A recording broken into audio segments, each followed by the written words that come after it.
we have the ingredients in there. The recipe makes 2 pies, so one of which will be the pumpkin pie. The second one will be the pear tart. So you need 1 pie shell. If you have, you can do an aluminum pie shell, you can do a dark pie shell or pie plate. I like using a glass pie plate, but up to you. I just like this one because it's a little bit more of a deep dish, but any 9-inch pie plate is going to work.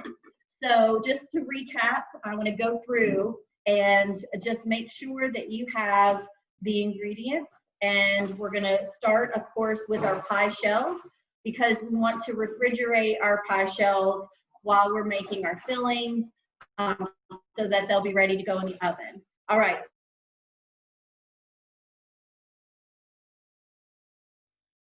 Preheat to 425 degrees. All right, so I'll give you a chance to do that and make sure that your ovens are preheated, because that's obviously going to be important when we go to put those pies in, that those ovens are fully to temp, or otherwise that can melt our butter and cause our pies to fall. Okay, so we want to make sure we've got that at 425. Doing okay? You guys can hear me? Kenna, all I see is your face. So you're going to give me some good feedback here. I know you're watching everything, and I can see a few people on the side, but I really see you, so I'm using you as my guide. All right, so I'm going to show you 2. Hey, I'm sorry to interrupt.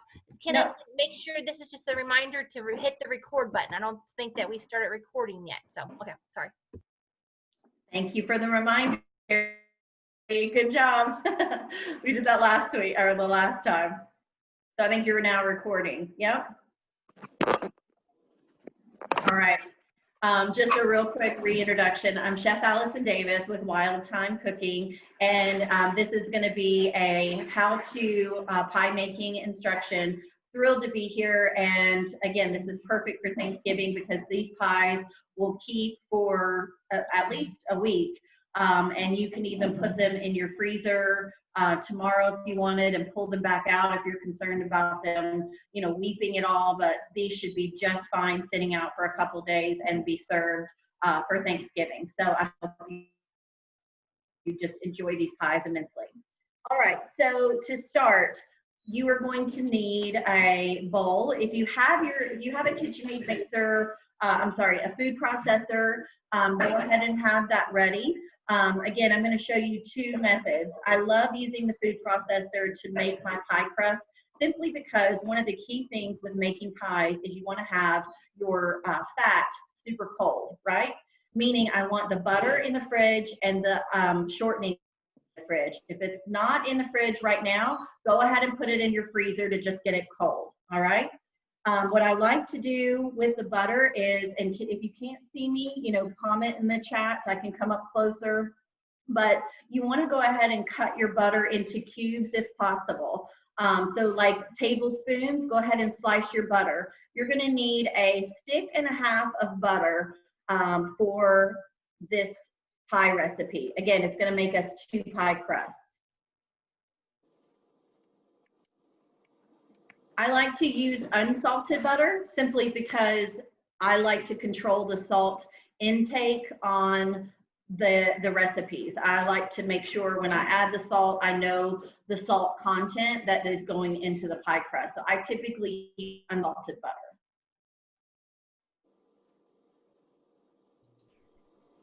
Allison, all right, so we're looking okay? Yeah, the butter I got was salted. So is there any different direction that You did get salted or unsalted? I got the grocery store gave me salted. Okay, salted is fine. We will adjust the salt that goes into the pie crust. But in the future, personally, I like using unsalted simply because if I'm making a savory pie, I can adjust and add more salt. If I'm doing a sweet pie, then I can add sugar. It just gives you, in my personal opinion, it gives you a little more control of the salt. All right, but no big deal if you have salted butter. We will just omit the salt probably when we go into making our pie crust. All right, so for your pies, you're going to need 3 cups of all-purpose flour. There's several brands that are out there. I mean, we use the Kroger brand, but I have had in the past, my preference is probably like your Martha White or even like your King Arthur. Those are just a little bit high quality, less processed flours. So if you're wanting, you know, the best of the best, then maybe, you know, look at those brands, but we're gonna get a great pie crust with just a run-of-the-mill all-purpose flour. There's nothing special about the flour that we're using, just straight all-purpose, not whole wheat, not bread flour, not cake flour, just all-purpose flour, and we're gonna go with 3 cups of that flour. So you're gonna add that to your bowl, or you're gonna add that to your food processor, all right? So I'm gonna show both methods. I'm gonna go ahead and add into my food processor the flour. And if you can't see, kind of just let me know, but I've already got both measured out here.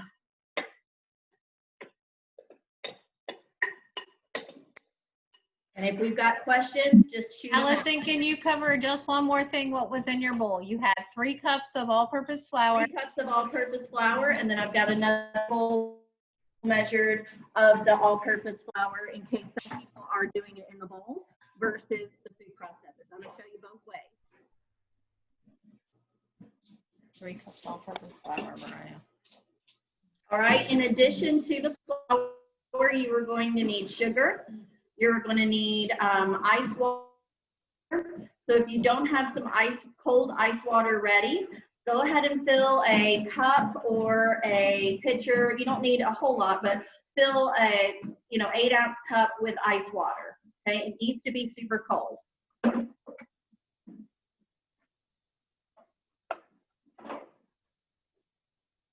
And for those of you who are cooking along with me, if you want to kind of wave at the camera or just give a thumbs up as we're going, just so I know that we are all on the same page and moving along, and I'll stop and start and keep going.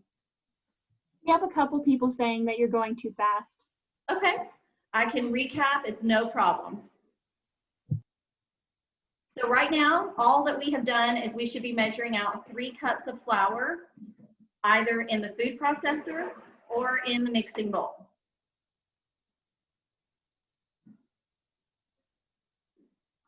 What do you do so far?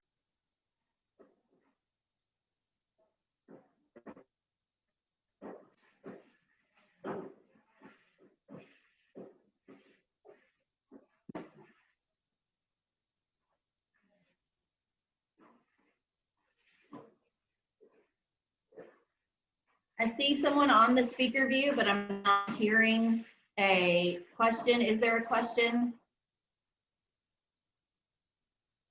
What do you do so far?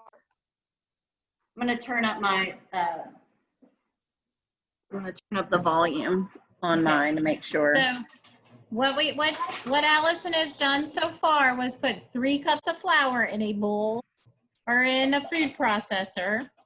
Okay, and you've cubed your butter and have it somewhere keeping it cold. Am I right, Allison?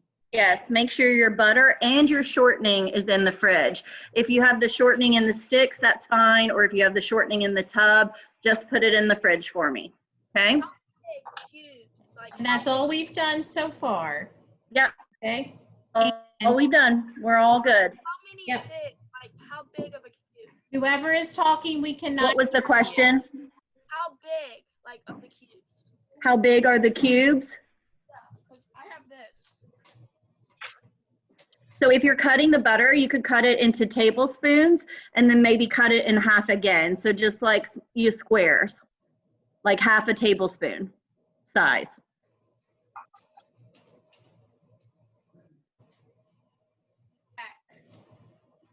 Okay. Where do you put that after?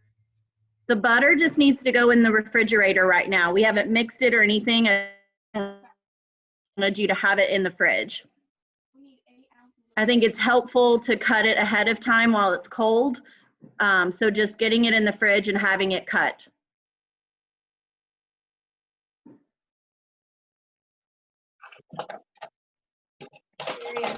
Listen, we had one other question. They needed to know what No blade, problem.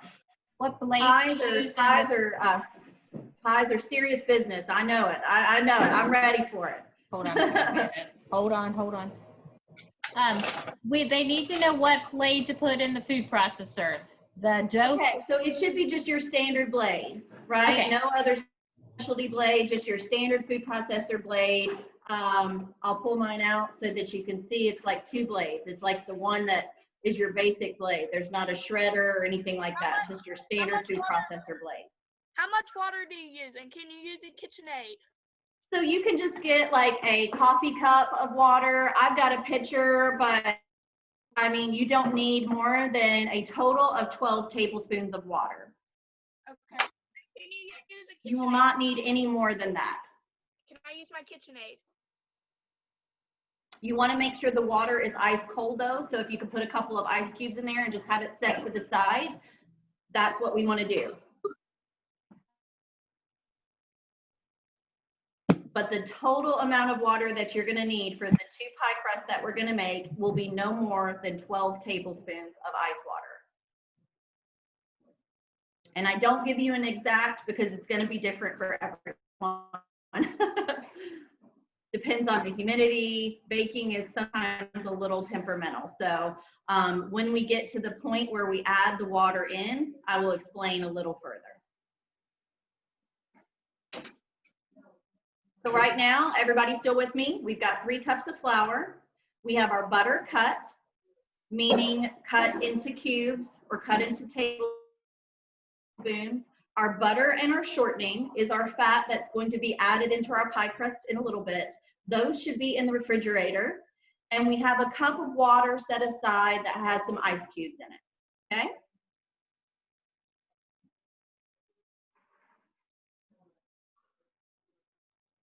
I'm getting some thumbs. So are we ready to move forward?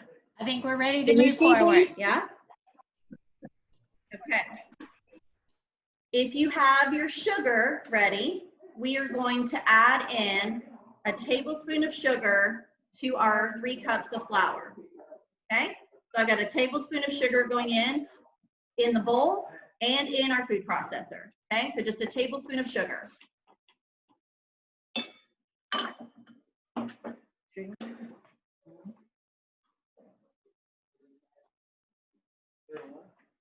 Now, since you have salted butter, and am I right, Sherry and Kenna, everyone has salted butter for this? The folks from Gallatin County, ours is unsalted, so about half and half. You have some salted, some that don't. Okay. All right. So if you have unsalted butter, you are going to add in a teaspoon of salt to your flour with your sugar.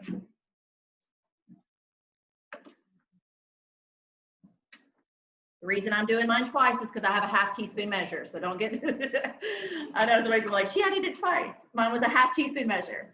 So if you have unsalted butter, you're gonna add 1 teaspoon of salt.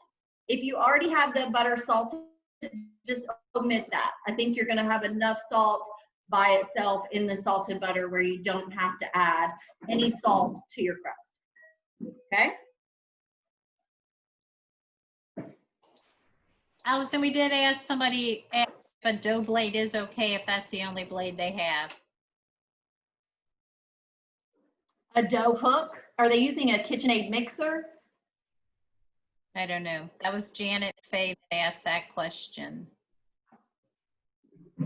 I'll watch the chat and see what she says.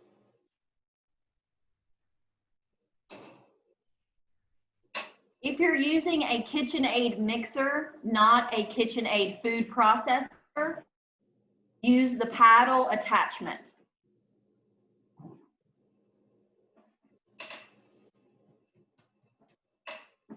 It was a Cuisinart. It's a food, it's not a KitchenAid. She has the dough blade for her food processor. Okay. I'm not familiar with that. It looks exactly like a, Believe it or not, it looks exactly like a blade, but it's plastic instead of metal. If I'm thinking the way she's thinking, and that's fine. That should cut it. Okay. That should cut it because the butter's cold. The speed and the friction should cut and break that butter up. Yeah, she said I was correct because I probably have the same thing she has, and she was Okay. okay. Yeah, I would prefer you not be using a mixer. So hopefully everybody, if you're using a food processor, great. If not, just put it in a bowl, okay? All right, so we have our sugar, we have our salt if we have unsalted butter, no salt if you have salted butter, and that's all the dry ingredients we're adding, okay? So you have your flour and your sugar. Now, and I'll just go into this, if I'm making a savory crust, like for a quiche or for something, you know, nice and like savory, like cheesy or vegetables, say like a butternut or yellow summer squash, I might add a little bit more salt and less sugar because I'm doing that for a savory application. Since we're doing this for pumpkin pie and for desserts, that's why we added that tablespoon of sugar to just kind of lightly sweeten the dough. Okay, all that is, it's not really going to affect the texture of the dough. It's only to add a little bit of seasoning and flavor to make it either sweet or savory. So we added a tablespoon of sugar, teaspoon of salt, and our 3 cups of flour. Now what I'm going to have you do is we're going to go ahead and pull out our fat, meaning our shortening and our butter from the fridge. Okay, I'm going to go and grab mine. I'll meet you back here in a few seconds.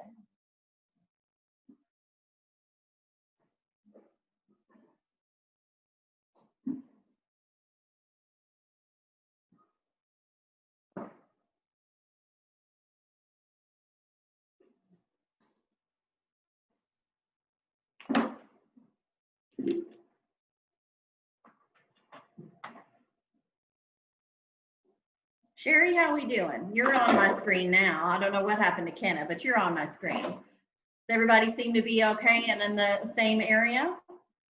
I think so. All right, so I think we're all. I'm going to talk to my food processor group first. If you're using the food processor for the pie crust, I've already, as you can see, I've got my butter cut into cubes. We're just going to take that 1.5 sticks of butter and just break it apart into the food processor. You can put it all in at once, that's fine, but that butter is going to go in with the flour, okay?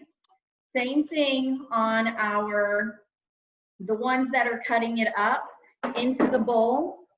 I would recommend, if you're using your hand, and I'll come over and show you just about the size, but maybe if you have a knife, take your knife before you put it into the bowl and just cut it into some smaller pieces. Can you guys see me okay? The lighting is a little bright. But just go ahead with your knife. Your butter's cold. Just cut it before you put it in the flour. It's the same amount, right? 1.5 sticks. But if you are going to be using your hands, go ahead and cut it with your knife on a board just into a little bit smaller cubes for me, okay? You need 3, you don't need both sticks of butter. 1.5, correct. Just Okay. cut off half of the second stick and just keep it up to the side. Okay, thank you. Yes, ma'am. So all I'm doing is I'm just cutting the butter into some smaller chunks, smaller cubes. Basically, you're just cutting a tablespoon into 4ths. And for the measurements, just to recap to make sure we're all on the same page, we've got 3 cups of flour in the bowl, 1 tablespoon of sugar. If you have the unsalted butter, you have a teaspoon of salt. If you have the salted butter, you don't add any salt. And right now, we are at the stage of just adding in the butter. For our food processor, I just threw in the tablespoons. For our bowl, I'm cutting our tablespoons first because that's going to make it a little bit easier. The amount of butter that we're adding is 1.5 sticks. And I believe that is 3/4 of a cup. A stick is a 1/2 cup of butter. So you should be adding a total of 3/4 cup of butter to the batch.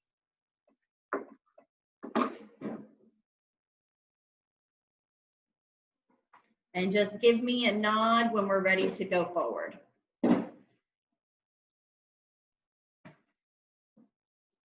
All right, so for the shortening, oh, are you saying something, Sherry? I was just telling you, I see lots of thumbs up and nods. Okay, so for the shortening, I'm using Crisco vegetable shortening. I just had the tub in the fridge. If you've got the sticks, that's fine. Usually the sticks will give you a measurement on the side, but what we're adding is 6 tablespoons.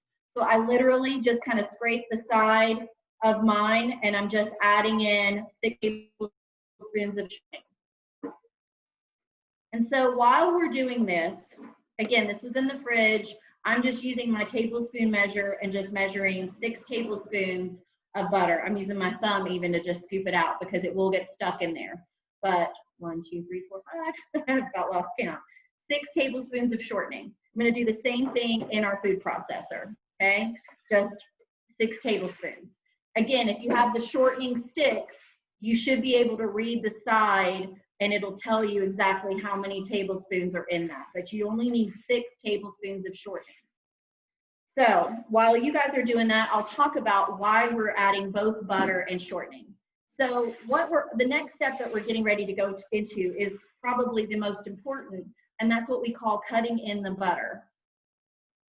And that is because the butter, just like when you're making a biscuit, and Kenna, that might be the next one that we do, maybe in the new year, is biscuit making, because I love making biscuits. Oh, you just made Tony Hess happy because Tony's. Yes. Oh no, I'm telling you, it's very similar, but you want the butter to be small and incorporated all throughout the flour, because the butter is what creates those flaky layers. So when you bite into a pie crust or you see that crust and it just kind of flakes apart and you see those little layers in there, that's from the butter. And that's from breaking that butter up into really small pieces, and it just goes into the dough evenly throughout. Now, the reason we're adding the shortening, and I do shortening in my biscuits as well, but shortening is what creates the crispiness on the outside of the crust. So we add both so that we get a little bit of that perfect mix. So the vegetable shortening or Crisco shortening really gives it the crispiness on the outside, and the butter gives it that richness and that flakiness on the inside, and the melt in your mouth, consistency. So that's why we do both, and I really strongly recommend it. So 6 tablespoons of the vegetable shortening, and we're just going to move the shortening to the side.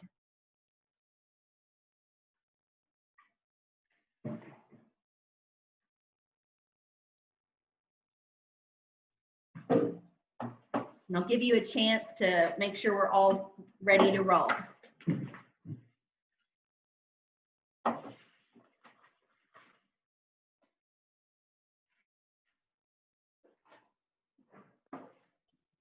All right. Question. Yes? I couldn't really see what you were doing, probably because it's angled down, but I put the shortening in the bowl. Can I just like shake off the flour and then put the shortening to the side? Or is it going to be bad? No. The shortening goes in the bowl. The 6 tablespoons of shortening goes in the bowl. I'm saying if you have any shortening left over, you just move that away. Oh. Sorry. Okay, I'm sorry. Yes, so the 6 tablespoons of shortening goes in the bowl with the butter. It's just if you have shortening left, butter left, you can move that over out of your way. Thanks. Thank you for the question. Thank you for the question. I want to make sure you have the shortening in there. All right. So at this point, we're ready to do what's called cutting in the butter. And that is why we want the butter cold. That's why we want the shortening cold. That's why I had you put it in the fridge, had you put it in the freezer, because when it's cold, it's going to crumble, it's going to break up easier, it's not going to melt to your hands. Couple different ways that you could do this. One is you could take 2 case knives or butter knives and just cut the butter in the bowl, right? Just take 2 knives and just go back and forth. Another tool is a pastry cutter. If you have a pastry cutter, it's this guy right here. I'll come up closer. And Chef Allison, yes. Everyone should have received a pastry cutter from both. Really? You guys are too awesome. Yeah. All I know is you guys need to be sending some lovely Christmas cards or something to these ladies, because this is just awesome what you guys have been doing for them. All right, so pastry cutter. This is the perfect tool for cutting your butter, because if you if you have this, you're not using your hands and your hands are not warming up the butter, right? So this is going to cut the butter into those small pieces. Now, the only thing, let me see your cutter, Kenna. Yours is probably better than mine. Mine's a little flimsy and keeps moving, and it's not like, it's wired. Yours looks like a stronger cutter. So you may be fine. Sometimes I find that the butter gets caught in these. You may have to scrape it out a little bit and keep cutting, but those look pretty good. So you should just be able to work that in and just keep cutting the butter in the bowl, breaking it into small pieces. So let's go ahead and start that. All right, so you can just literally start mashing and working that pastry cutter in the bowl, cutting up the butter. Again, I have a terrible pastry cutter, so I find my hands are my best tools. So if you don't like using this, it doesn't feel natural, literally just start crumbling and breaking the butter up into small little pieces in your flour. The size of the butter and the shortening should almost be like a little pea, like coarse grits or cornmeal, you know, like just where you just see little specks and flecks of the butter in there. You shouldn't need big chunks. The best description is like pea size, like the shape of a green pea, you know, little pieces of butter all throughout the dough. Again, I just use my hands. Now, for my people that have the food processors, right? This is why I love the food processor. If you don't have one, maybe put it on your Christmas wish list. But you can take this guy and literally just pulse. Got to make sure I'm hooked up here. And plugged in.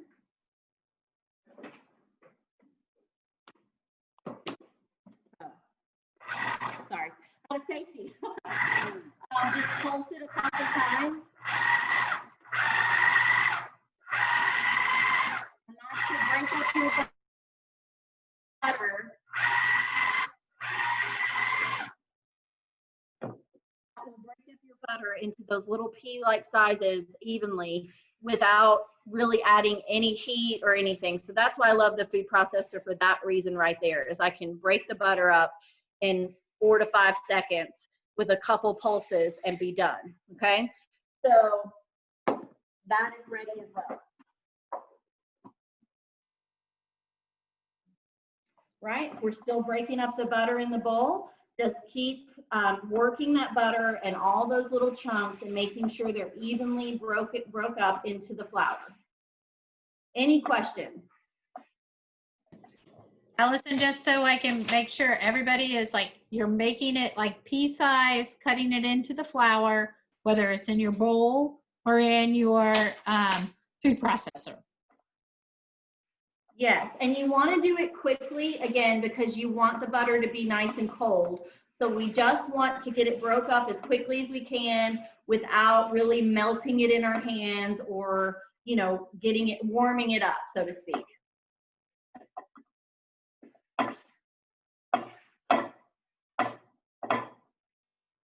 Somebody asked, do you have to cut the butter in a Kitchenaid mixer as well?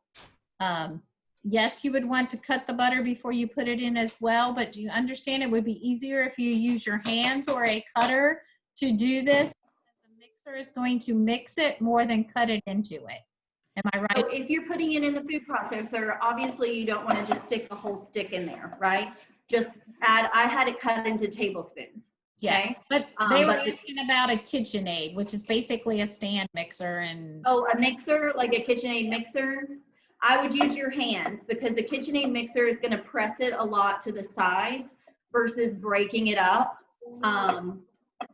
You know, when I think of the KitchenAid mixer, I think of what happens with the sugar and the butter, like creaming it for cakes. It's not really going to break it up, so to speak. So I would use your hands or a pastry cutter, yes. Now, once we add the water, if you have a KitchenAid mixer and you wanted to use the dough hook, you know, to bring it together, you could certainly do that in the KitchenAid mixer after you broke the butter up.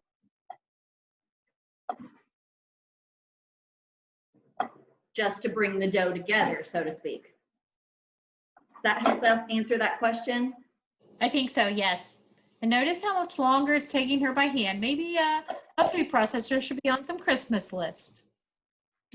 Yeah, so when I teach Girl Scouts, we talk about the importance of an appliance and what the the appliance purpose serves, and it's time and convenience. that's the greatest benefit.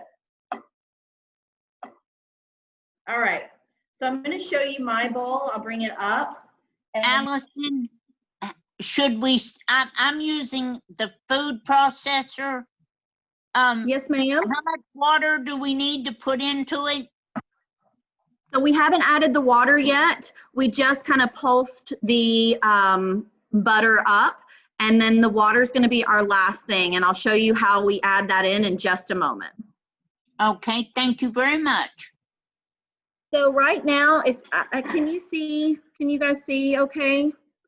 So the butter is just, there might be a few little chunks there, but the butter's just evenly kind of broken into everything. It almost looks like, I don't know, what would you think that looks like? Like a box cake mix or something kind of, like where you just kind of have little chunks in there, but it's all pretty evenly distributed.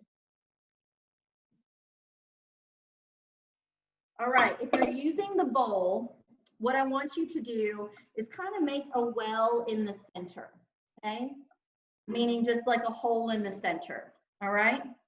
For our by hand method, you are going to take, and I'm looking for my tablespoon measure. Oh, it's in my shortening.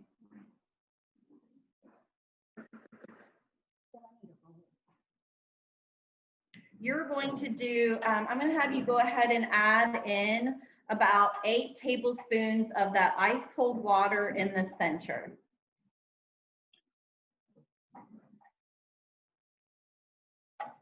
This is only for those in a bowl right now. Just the ones in a bowl.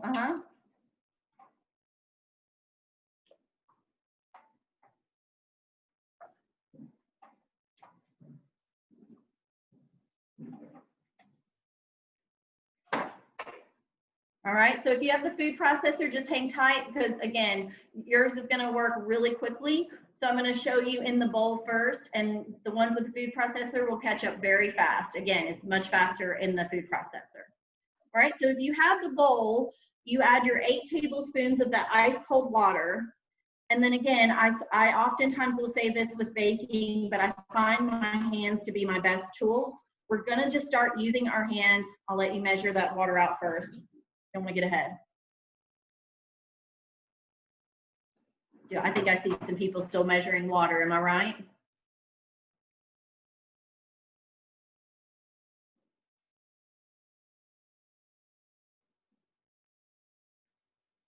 Thumbs up. All right, you're going to use your hand kind of like a scoop, like a spoon. And I just start kind of scraping the side of the bowl, working my hand around with the dry ingredients.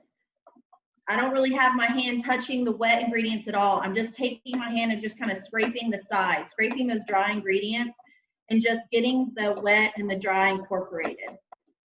All right? You can see me. And if you want to watch me, that's great. But basically, we're just kind of working around. We're not squishing it. I'm just kind of scraping around the edges. Now that the water is absorbed, I might start pressing it a little bit. Okay, if you're like me, mine is a little bit crumbly still in the bottom. I've got a chunk that's coming together, but I still have a lot of crumbly bits. So we're going to go in with another tablespoon of ice water. Maybe add another one. So now we're up to about 10 tablespoons of ice water. Yes? And we're basically just starting to kind of mold that together to get it to hold its shape, right? I still see a little bit of crumble in the bottom of my bowl. I'm going to add another tablespoon of ice water. And I'm going to add one more. So we should be to 12 tablespoons. You with me?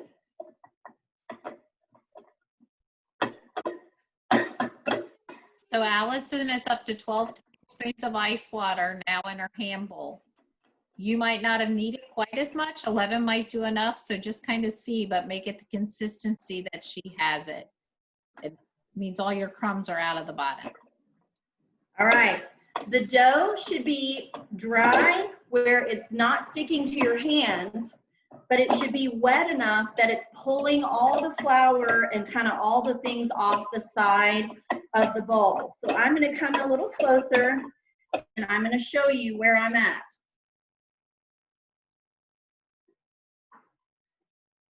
So you see how I've just kind of made a nice like mold, like a round ball of dough. It should be almost cleaning the sides of your bowl. If it's still crumbly, press down and try to work that dough a little bit. Not too much because we don't want it to be tough, but we do want it to come together. If it's crumbling on you, maybe just add half a tablespoon more of the ice water, okay? And if it's too sticky, we can fix that too, okay? So don't worry, but we want it to be where it is holding its shape and it comes together nicely. So mine is just kind of crumbling a tad. So I'm just gonna add like just a half a tablespoon more of water so I know that it is together. I see lots of dough balls, so we're looking good. My dough seems really wet. Okay, so if your dough is wet, all right, I added that half a tablespoon. So I'm gonna come up a little closer. I'm So sorry. mine's a little wet, but it's not really sticking too much to my hands, but a little bit might be coming off on your hands. If that's the case, just put a little flour on your hands and then just put flour on the outside of the dough and you should be good to go. All right, and what I want you to do is just set this down for now. And I'm gonna talk to my people with the food processor, okay? So if you have a work surface, go ahead and just flour your work surface because the next thing we're gonna be doing is rolling out our dough, okay? You don't wanna manhandle it. You don't want it to be warm, right? So if the dough is together, set it aside, be done with it. Don't overwork it. Because again, the more you touch it, the more you work with it, the more you're gonna warm up that butter, you're gonna melt the butter, and then that's when your dough wants to start to get sticky on you because the butter is starting to melt in your hands. So if you have it together, set it aside, go ahead and get rid of your bowl that you were mixing it with and be ready to roll it out.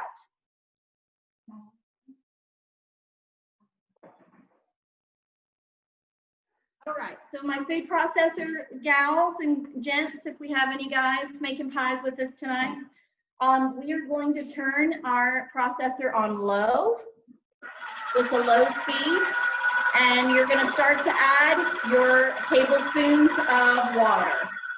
One at a time, just start working that. 1, 2, 3, 4, 5, 6, 7, 8. I'm gonna stop at 9. And I want you to wait and let it come together and see what's happening. It's gonna start to get thick. It's gonna start working a little harder. The blade's gonna start working a little harder. I'm gonna go ahead and go to 10. I'm gonna go to 11.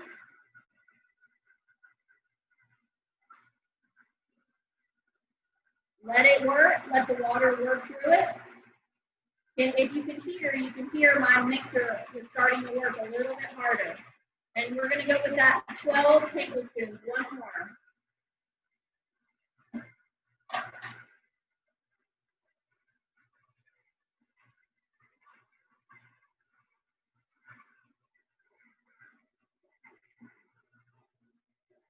Hear how that started to work hard? Turn it off. Once it starts to work hard and it starts to clump together, you're just gonna turn that off. All right, you are finished with the ice water, so we can move that aside. For now, I'm going to just move a few things out of the way because we're gonna be rolling out our doughs next.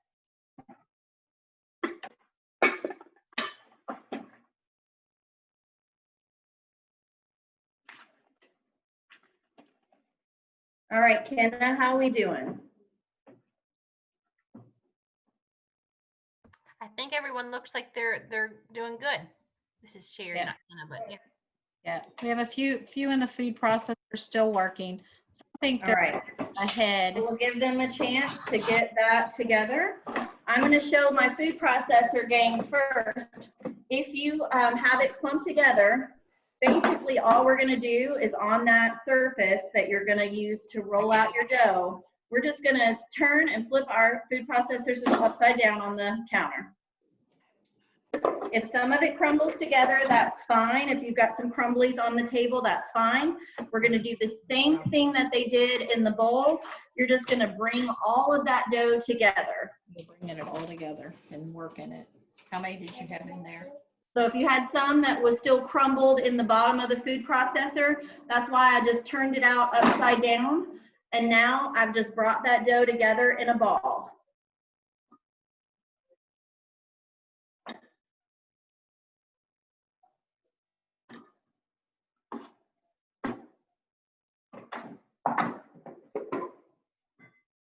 And I've got some helpers here, so I'm going to go give them some of my dirty dishes.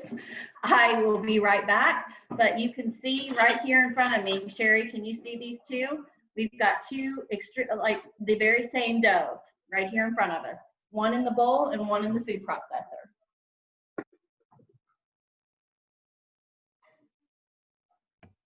Now, don't we all wish we had helpers just to wash our dishes, right?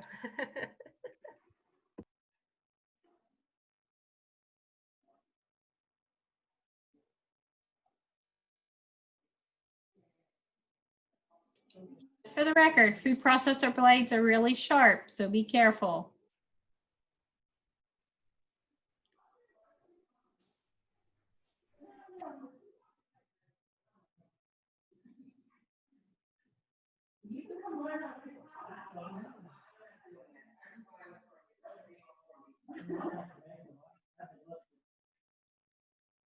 All right, so we're good?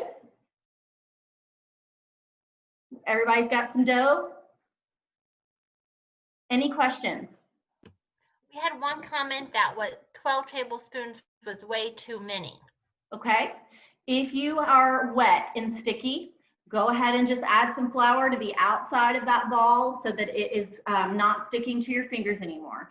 You really can't add too much flour. I mean, I guess you can add too much flour, but if it's sticky, just add some flour to the outside of that and just work that to where it's no longer sticking to your hand.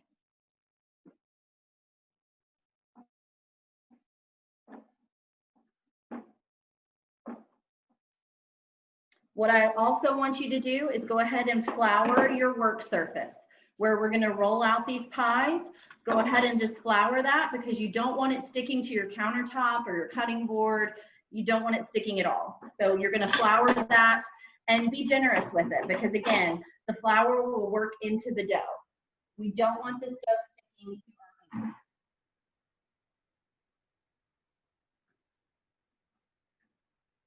And Sherry, you guys still can see me pretty well? Yes, we can see you really well. Great. All right. So this is what I call dredging, right? Making it snow in the kitchen. We're just adding that flour and just, you know, making sure our surface is not sticky and nicely floured. All right. I'm going to grab my rolling pin next. One tip that a baker had suggested, and this is something if you think ahead enough, I never do when I would go to make pies, but you can actually put your rolling pins in the refrigerator. And that is another way to actually, when you're working with the dough, keep your dough nice and cool by just keeping your rolling pin in the fridge as well. I haven't done that, so don't worry if you haven't, but it's just kind of a side tip. If you know you're going to be making pie doughs, you could throw that rolling pin in the fridge and have it cold as well. Because again, we want to keep it cold, which is why we're wanting to go ahead and get this working. Now, there's another thought too. Some recipes will ask you to refrigerate the dough as soon as you make it and then pull it back out to roll it. But what I like to do is I like to go ahead and roll it, flute it, get it in the pie plate, and then put it in the fridge, okay? So that's what we're gonna do now is we're gonna roll out our pie doughs and then we're gonna get them in the refrigerators, okay? Chef Allison, a lot of them, or most everyone has the rolling pin that we provided with them. It's a stainless steel one that has the little rings on the side of it. Is there a certain ring that they should use right now, or a certain I guess depth of the pie crust that you're thinking? Okay. Oh gosh, I didn't even think about that. Let me see. I've got one of those here in the store, so let me look.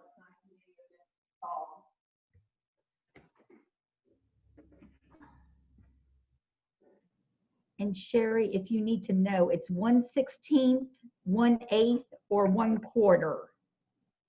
I think you're gonna go to the 1/16. Okay. Yeah. We're gonna go to the 1/16. Okay. Okay?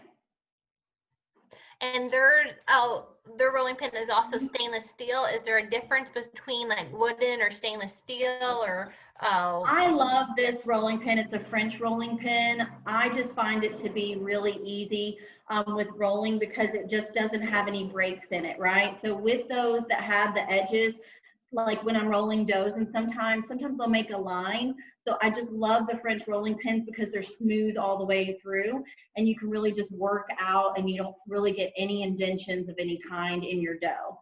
That's just my preference, but this would be considered a French rolling pin. So we're gonna roll from the center. You've got your pie dough in a ball, just place it in the center, and you're gonna press from the center, and you're gonna roll out, and then you're gonna make a quarter turn, and then you're gonna roll out, and we're gonna make a quarter turn. We wanna try to keep this in the shape of a circle. So that's why we're making quarter turns and rolling from the center to flatten out our dough, okay? Allison, somebody did ask a question. You did not split the dough. Sorry, I just thought of something. Go ahead. She asked if you split the dough. Yes, thank you. That's what I was just saying. We need to split it in half because it's 2 pie crusts. I was like, this is really thick already. So 2 pie crusts. So yeah, if you want to take that and just break that into half, into 2 chunks. Thank you so much, whoever caught me. Good for you. 2 doughs, yes. So go ahead and break that in half into 2 balls of dough. All right. Then, just as I was saying before, just start from the center and start making a quarter turn and pushing out from the center.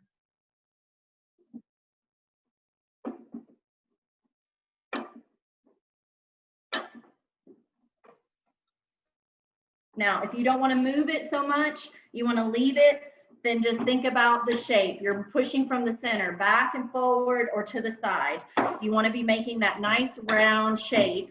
And we want this to be about, I would say 10 to 12 inches in diameter, not 9, because we want this to come around the outside of the pie plate. So you want it to be bigger than your pie plate.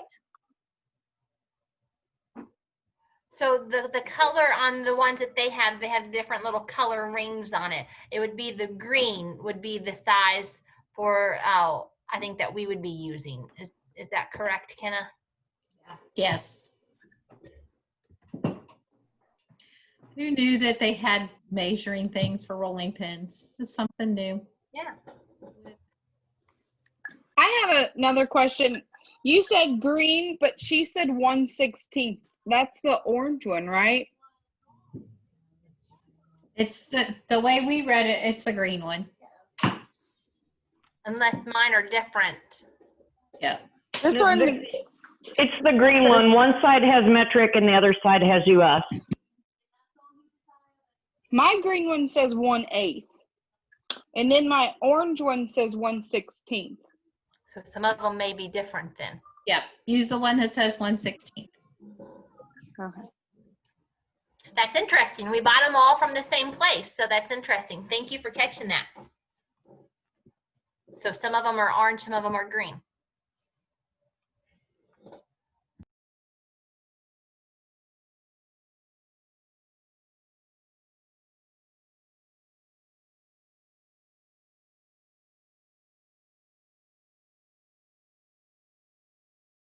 Allison, for some reason you're muted.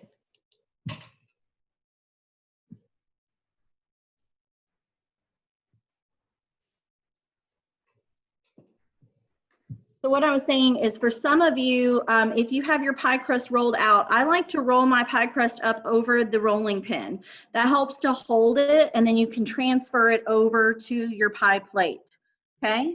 So you can see it's holding its shape for me. If yours is a little crumbly, then you may have needed another tablespoon of water, but it should really still hold its shape.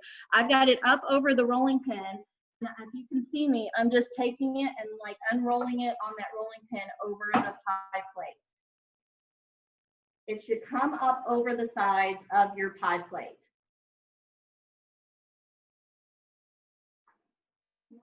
I just want to ask a question because somebody has asked it, is you don't season, you don't do anything to your pie plate? No, my chef friend, oh, no, I meant just hold it up so they can see me working. I've got a friend here, he's gonna hold my camera up so that you can look down at what I'm doing and give you a little bit better, closer angle. Will that work better for you? Okay, just down a little bit. Okay, so can you guys see me a little better here? Yes. All right, so I've got my pie crust in and I'm just kind of pressing it down a little bit, and then what I'm gonna do is I kind of like a nice thicker crust, like a pretty crust. So if it's hanging over a little bit, you can fold it up, but I just start kind of squishing and getting a nice even round edge. I'm just pinching the sides. It's in my pie plate. I'm pushing it around, but I'm just pinching the sides. We're not fluting yet. We're just getting a nice edge, right? Just a round edge. A nice kind of thick, where any extra dough, I'm just pressing together. Can you come a little closer? Down, there we go. See, I'm just kind of pinching the sides. You see how I'm doing that?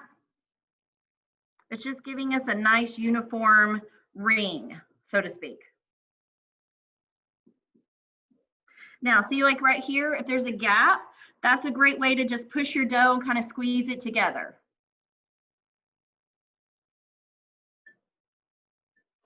And if it's, you know, you can press it up from the sides. I'm just maybe pressing it a little bit around the sides and then giving myself that nice pinched, even ring around the edges.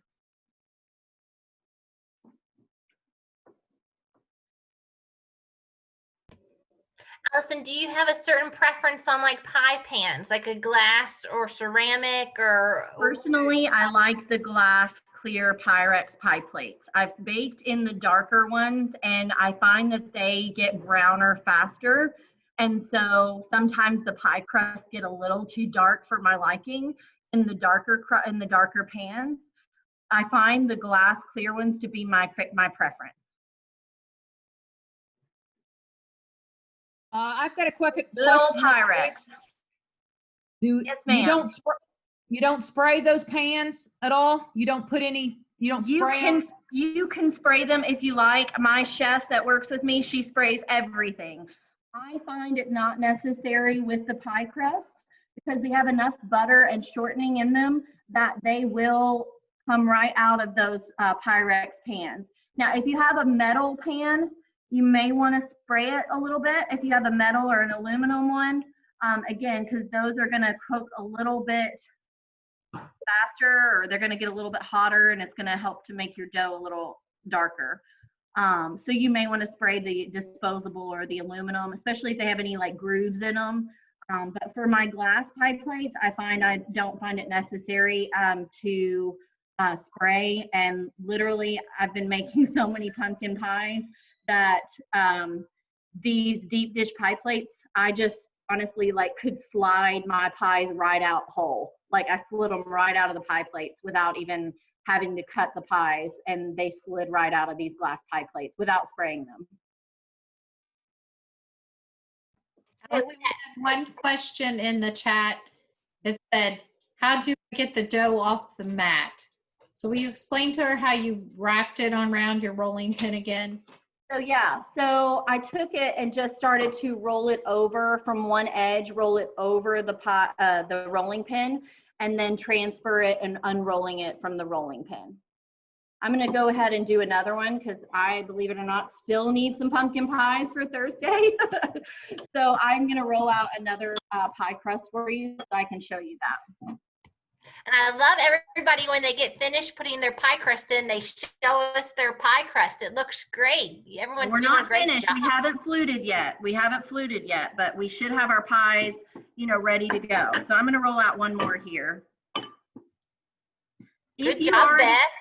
So if you have your pie crust kind of ready for fluting, I'm going to have you guys do something. And of course, Kenna, I'm adding to the supply list, but hopefully everybody has an extra egg, not the egg from the recipes for our filling, but if you have an extra egg in your kitchen, go ahead and break it. Instead of 2, you'll need 3 eggs. If you only have 2, don't use an egg. If you have 3 eggs, she's going to tell you what to do with your 3rd egg. So this would not have been included in your kit. So if you have an egg in your kitchen, grab one for me. Sorry, Kenna. All these pie making, I found a new trick since I've talked to you all. No, that's okay. We didn't supply eggs, so hopefully they bought a dozen. Yeah, I don't know that you can buy them individually. You can't. So if you would, take 1 egg and break it into a small bowl for me. I've just got 2 here, like in a little cup. And add just a tablespoon or 2 of water to it.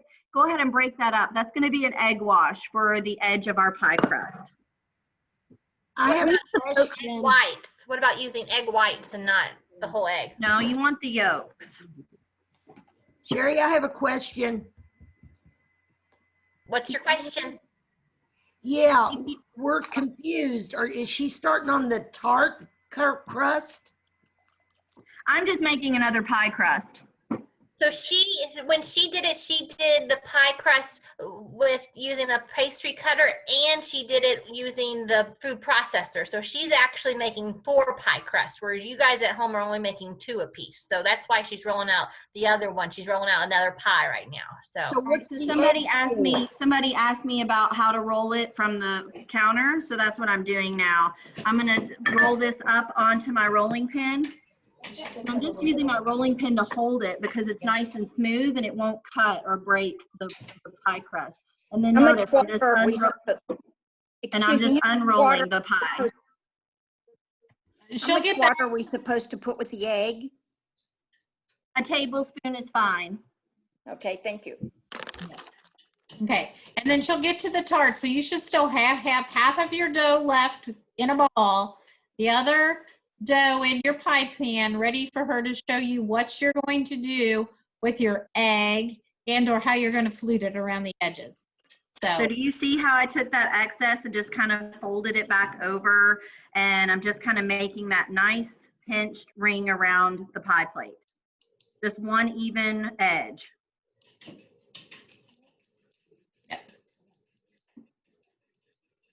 All right, and then we should be ready for fluting.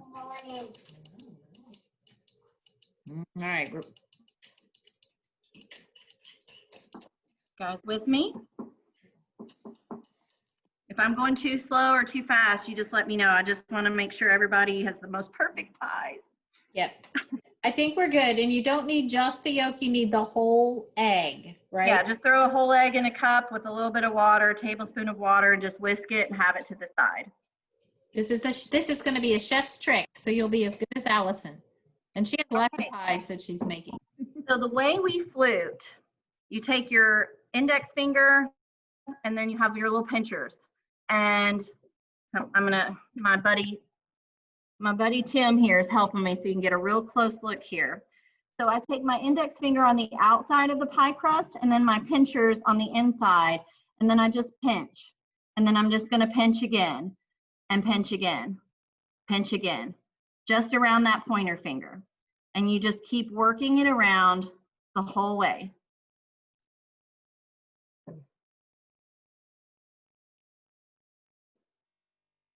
That's why I like to put that edge around first, so that then when we go around, you've got this crust ready to be fluted. We want to see your flutes after you flute them, so make sure we can see them in our camera. Sherry and I are watching for them. Okay. See? We haven't done anything with the egg yet, Lori. Nope. I'm going to go again. Pointer finger on the outside of the pie crust, pinchers on the inside, and then you just start working your way around.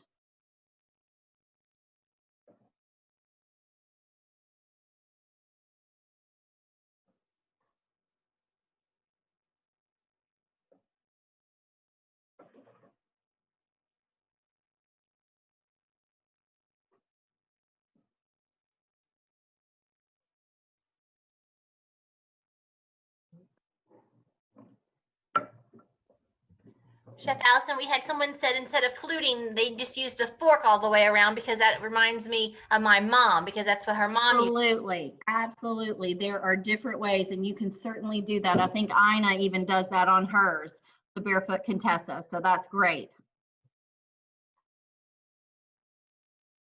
Now, if you are finished with those pie plates or those pies and fluting, they're going to go in the fridge at this point, okay? So you're going to take these and put them in the fridge for me when you're finished. Beautiful. That egg's still sitting there, so don't stress yet. Looks good, Rosemary. Look at mine, it's beautiful. Yeah, bring it over. Oh, looks good, Misty. Oh, I can't see Bram, not on me. Good job, Jessa. How they look? Good. Good. Thumbs up.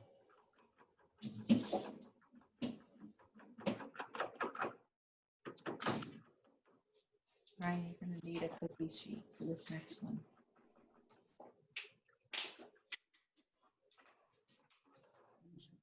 Top of the, probably the small one, or medium red one.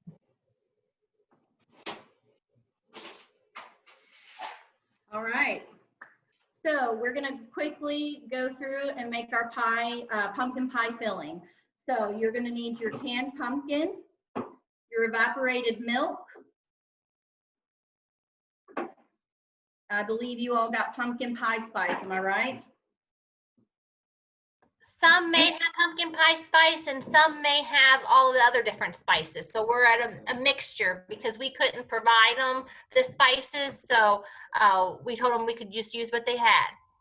All right, cinnamon, clove, ginger, nutmeg, throw it all in there. It'll be delicious. And Allison, right, on ours, make sure you have a bowl and a whisk for your pumpkin pie filling, a mixing bowl and a whisk. okay. And for ours, I could only get the big can of the pumpkin pie. So it's like the 29-ounce can. So they're only going to probably use a little over half of it, right? You're going to use half of that. Yes. So if you have the big Libby's like I do, you are going to use half a can and 1 can of the evaporated milk.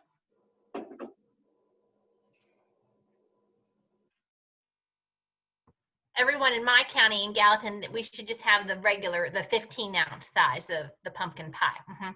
So ours is just, you just use the 1 whole can. But if you have the larger can that's more than 15 ounces, then you'll just use half of it. All right.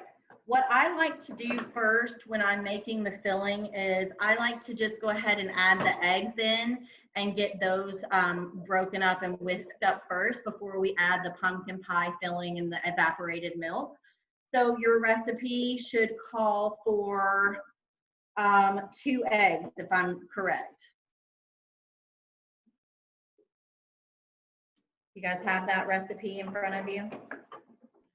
What did they do with the other half of the pie crust that they rolled out that they're going to be using for the tart? So the other half of the pie crust, the other pie crust is going to be used for our tart. And so that's not going to go in a pie shell. That's going to be rolled out here in a little bit. And I'll show you that because that'll just, I mean, if you want, yeah, we'll roll that out here in a little bit. You can set that aside. Does it need to stay cold or go in the refrigerator? Yeah, if you want, go ahead and just pop that in the refrigerator so that it's nice and cold. Okay.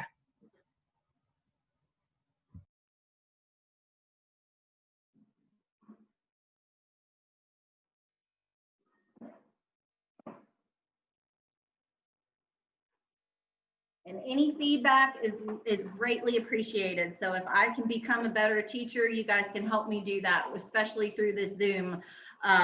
This is still kind of new for me, so I want to make sure you guys are getting the best, you know, guidance, and we're walking through this together. So I don't want anyone to feel overwhelmed or, you know, anything. So ask those questions. Again, this is your class. You're doing great. I said the last time we couldn't do a class like this with this many people in one of our offices, and we couldn't bake this many pies, and we couldn't do all this all together like this. So well, there is definitely a silver lining in the 2020 COVID, and it is this Zoom meetings and this education and this way that we can all work together. And yeah, like you said, we could have, and we never even, and we had the technology, but didn't, you know, put it to the test. And now it's really become something that we can all do now. So that is great. Lori Turner said we are lost. Lori, you have to explain what you're lost on if you want us to help you. And if you can, unmute yourself and ask. Yeah, Lori, unmute yourself and talk straight to me. I'll be happy to help you. Okay, we got lost on, so the pie crust goes in the refrigerator. What about the dough ball? Well, we all up a bit there. So if you could repeat that for me. The dough ball goes in the refrigerator as well. So put the pie crust and your dough ball in the refrigerator. Now Alice is moving on to making the pumpkin pie filling. She hasn't done anything yet. She has her eggs ready in her hand. So she's putting 2 eggs in, I think. Hold on. So we already rolled out so our second have a bowl. one. That's fine. Is on your cookie sheet, or is it just out on your counter? Yeah. Well, she just balled hers back up again. Your second pie crust is out on your counter. Yes. Oh no. Okay, I was gonna say you'll be fine. All right. All right. Just So stick what it do I need to? Stick What it in do the I need refrigerator. to do with it? Whether it's on the cookie sheet or on the in a ball, put it in the refrigerator. She's cute. Yeah, keep your countertop flour. Don't worry about scraping and cleaning your countertop yet, because we are going to bring that dough out and roll it out in a minute. I just want to go ahead and get our filling done so that we can maybe get our pumpkin pie in the oven. So with the pumpkin, what else is in the bowl? We got behind. All right, nothing's in the bowl yet. The first thing we're going to add is our eggs. Your recipe should call for 2 eggs if I'm correct.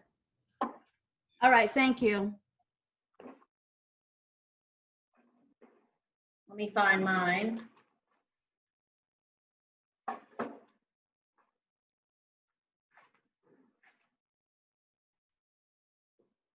Yeah, 2 eggs. So let's go with our eggs in the bowl. Make sure you don't get any shells in there.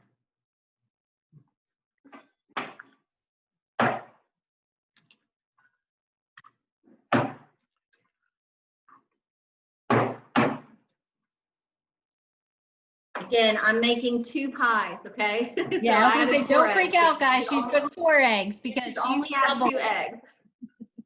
I know you're watching closely. I can feel it. All right. So at this point, what I want you to do is I want you to add your sugar.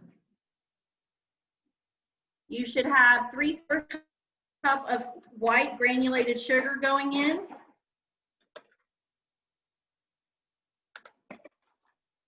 What was that amount again?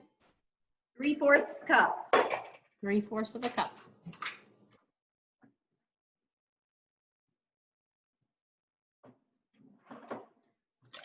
I want you to go ahead and whisk the eggs with the sugar.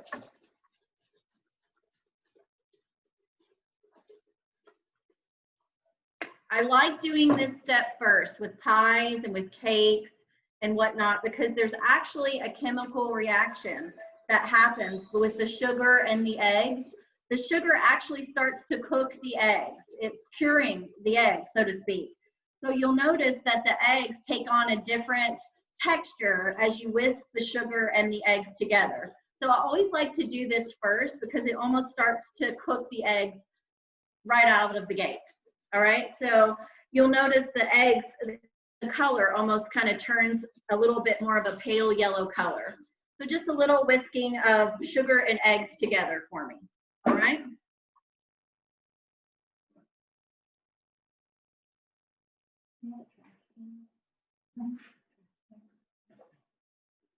From here, you can go ahead and add your spices in.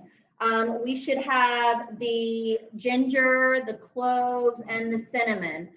If you have pumpkin pie spice, go ahead and add pumpkin pie spice to this. I am gonna go with about 3 teaspoons of pumpkin pie spice. If you do they have their recipe? They should have the recipe printed. If you're doing 3 in there, are they doing 3 or 1.5? Yes, 1.5. Thank you. Sorry.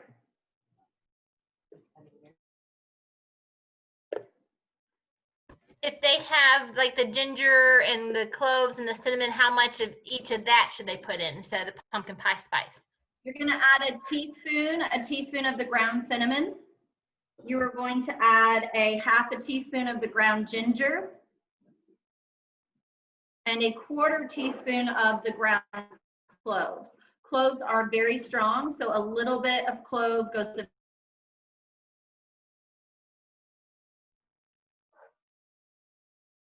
In addition to that, you're going to add a 1/2 teaspoon of salt into your batter.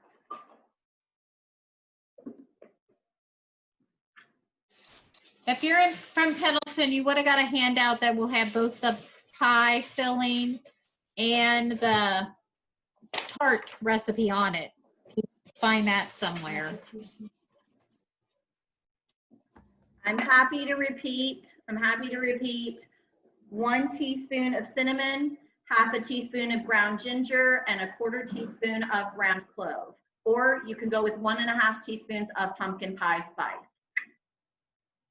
You should also have added a 1/2 teaspoon of salt into your batter. I'm going to repeat that once more while Allison is mixing, okay? Because I've seen a couple questions. It's a 1.5 teaspoons of pumpkin pie spice if you're using pumpkin pie spice. If you're using other ingredients, it's 1 teaspoon cinnamon, a 1/2 teaspoon ginger, a 1/4 teaspoon clove, and both are actually adding a 1/2 teaspoon of salt as well. So whether you're using pumpkin spice or the other, you're also adding a 1/2 teaspoon of salt.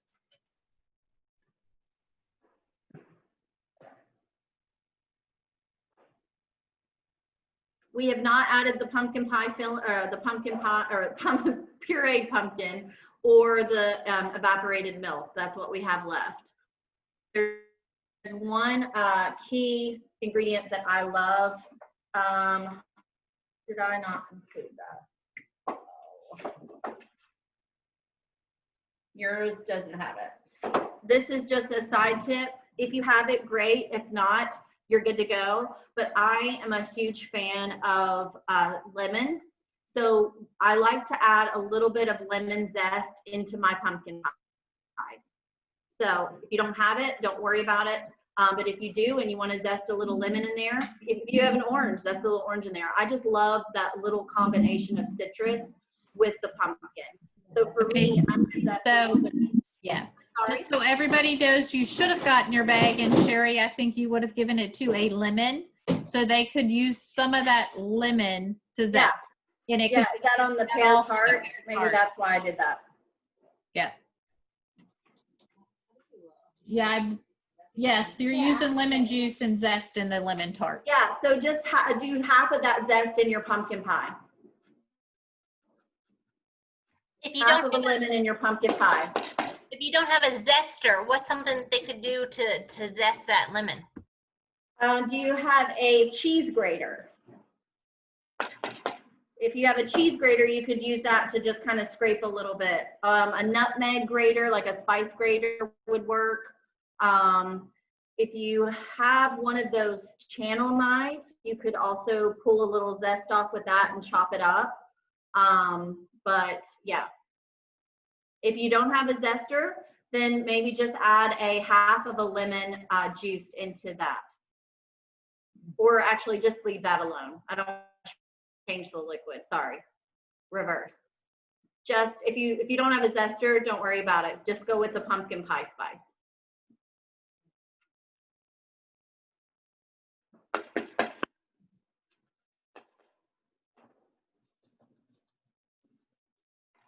Any questions? I know I kind of How much went back over. How much zest? Like just a few scrapes or more? Yeah, you can go on. It's gonna be Okay, so the amount of zest, Allison, they asked, so basically you're taking 1/2 of the size of the lemon and zesting it, right? Yes, and when I zest into a lemon, you don't want to go that far. You don't want to go where it gets white. You only want the outside that's yellow. So usually about 3 strokes is all you need. If you get too far into the lemon, that's when it gets sour. So you just want the outer part of the lemon where it is still yellow. Once it gets to the white of the peel, you've gone too far. So usually 1, 2, 3 strokes is all you need with your zester. And again, just do half of the lemon since you're going to need the other half for the pear tart. Allison, I don't have any ground ginger, but I do have ginger. Like Okay. mint. Is it whole ginger? Yes. All right. Well, it's in a squeeze thing. Okay. You have the paste. You have the ginger paste? Yes. I would go with 1/4 teaspoon of the ginger paste. Okay, thank you very much. Yes, ma'am. Allison, did you say 3 teaspoons of the pumpkin pie spice? No, ma'am. I'm making a double batch. So I am using 3 teaspoons. You should use 1½ teaspoons. Okay, thank you. All right, at this point, if you're ready to move on, go ahead and add your pumpkin pie filling. Again, if you have the large can, you should only be using half of that. So that's about 13 ounces, I believe, or 14.5 ounces. And then if you have a normal size can, like a can of green bean size, I believe that's 12 or 13 ounces, then you're gonna go with that. You're gonna go with 1 can of the evaporated milk. Do you have a preference on the type of pumpkin or type of evaporated milk? I've read different things. I've seen a lot of really good recommendations on that PET, P-E-T, evaporated milk. I've seen good reviews on that. Brand name wise, the recipes typically call for that Nestle's Carnation evaporated milk, and then Libby's pie, pumpkin pie puree. But I've heard good things about that PET milk as well.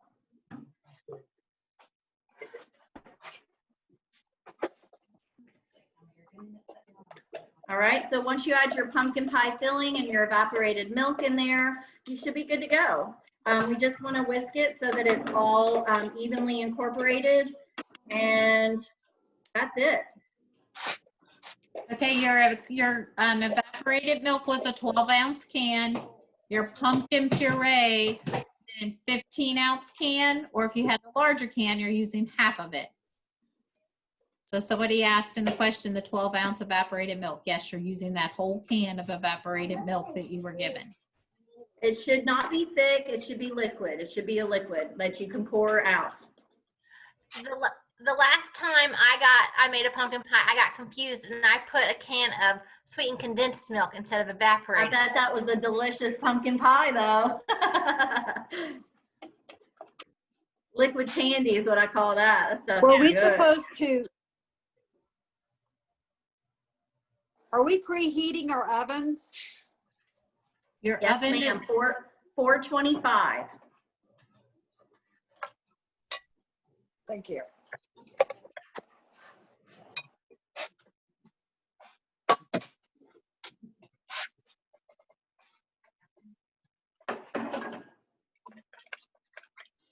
All right, are we ready to move on? I have another question. Uh-huh. I have a question. Go for it. If I'm going to Thanksgiving on Sunday, could I keep this filling in the fridge Yeah. till like Saturday and then I could bake it? Yeah. You can refrigerate this filling. You can refrigerate your pie dough. I would bake it on Friday and then let it sit Saturday and then serve it on Sunday. Okay. Should I cover my pie filling with like plastic wrap? Yeah, cover your pie plate with plastic wrap and then refrigerate and cover your pie filling if you're going to bake it tomorrow or later in the week. Okay, thanks. Now, if you put your pie crust and your filling, everything in it together, and you put that in the freezer, is that recommended or not recommended? I don't recommend that because that can affect the crust. That can make a soggy bottom. Nobody likes those. It seems runny. Is it supposed to? The eggs are going to bind that, okay? So it's going to thicken as it bakes because the eggs are going to cook and bind that. So it is a thinner batter to start. Okay, am I ready to put it in the oven now in the pie? So what we're going to do is we are going to set our pie filling aside. We're going to leave our pie plates in the fridge, and we're going to roll out our pear tart. We're going to prepare our pears right now. All right. So since we're doing the fillings, we're going to go ahead and prepare our pear filling as well. Thank you.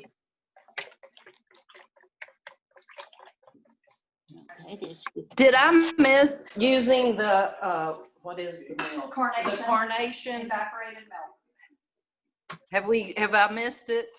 So I'll recap one more time. You're fine. We have the eggs in the bowl. We whisked those with sugar. We added our spices and added our salt, and then we added our pumpkin puree, and then you're going to add the 1 can of evaporated milk in with the pumpkin puree. Okay, thank you. Whisk it all together, and then we're going to sit that bowl to the side, and you'll need a little cutting board and a knife, and we're going to start slicing the pears. I personally do not peel the pears, so we're going to slice those and make sure we're cutting around the seeds. So I want just some thin slices of the pears in a bowl, and I'll start working on that and show you that. If you're not there yet, there'll be plenty of time, but that's for those of you who are ready, that's where we're going to next, is we're going to start slicing the pears, and then we're going to spritz those with some lemon juice, okay, so that they don't turn brown on us. So just a bowl, a knife, a cutting board, and your lemon and pears is where we're going to go next. Just set your pumpkin pie filling aside. You don't have to refrigerate it because we're going to pour that in our pie shells in just a little bit. But our filling's ready to go. I don't have 2 pie crusts. No. Okay, so you're getting ready. You haven't rolled out your other dough yet. You will have your second pie crust in a few minutes with that other ball that's in your refrigerator resting and waiting. Allison, we did have a question. Yes. You did nothing with your egg, right? And water that you I'm mixed. sorry? The egg and water that you mixed together? We have not used it yet, no. Not yet. So it's just sitting there, Jennifer, just patiently waiting. Okay? And everybody should be getting their pears out and ready now with a cutting board and a paring knife or a little sharp knife to slice your pears. And Allison said in thin slices, she leaves the skin on. And so when we made that first batch of pie dough, that should have been 2 pie crusts. We broke that into 2 balls. This way.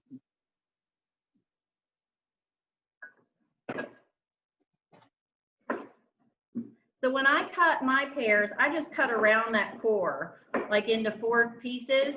And then I'm just going to go back and just slice some nice thin slices of pear, maybe 1/4 of an inch thick. Okay, just some thin slices of pear.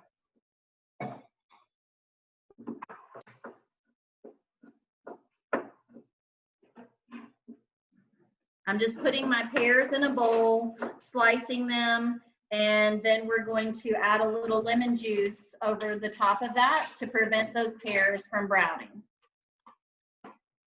This is our tart prep. And, you know, I know there were some questions going into this, like, do we need a tart pan? But there's so many different cultures that do this. And it can give it, there's 1,000 different descriptions. In Italy, they call it a crostata, right? Which is still just it's a rustic pie where we roll out the pie crust and we're just gonna fold the edges over it. France may call this a tartine or a tart. But there's a lot of different words that are used to describe the same thing.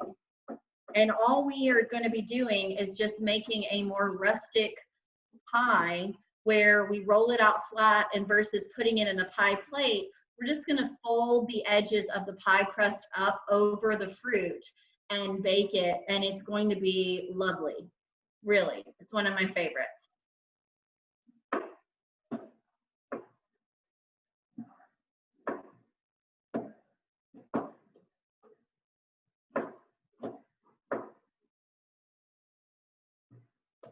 Sherry, if I'm correct, did your recipe just call for maybe 4 pears? I think you ladies will be just fine with 3. Save that 4th pear for breakfast. Yeah. Some of our pears were not huge pears. They were a smaller, mine were smaller. I don't know about yours, Sherry. On that case, cut them up. That's just fine. All right, the cores we're going to get rid of. You should have sliced pears in a bowl. Again, if you're not there, I'm going to stop, and I'm showing you where we're at. I am going to take a lemon. Actually, before we cut into the lemon, since you are going to be zesting, go ahead and zest that other half of lemon over your pears before you cut it. It's a lot easier to zest your lemon before you cut it, to juice it.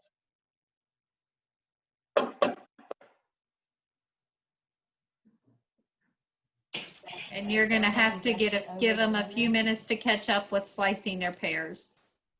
No problem, no problem. I'll go back. I'm just, I was just gonna say one note for all the people in Warsaw.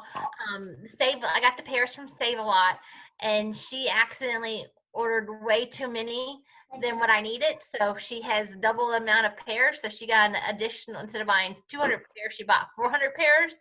So if anybody needs more pears, or if this is just such a delicious recipe, you want to make it again, Save-A-Lot would really appreciate if you went and bought more pear.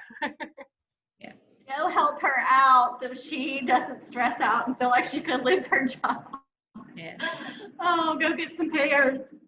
So Lori asked how many we cut up. If you have larger pears, she said you could get by with 3.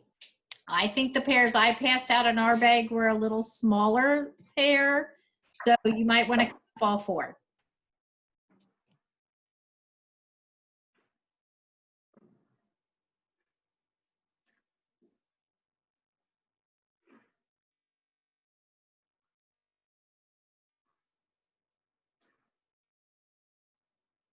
So if you're watching what Allison is doing now, she had taken her lemon and zested on top of her pears first.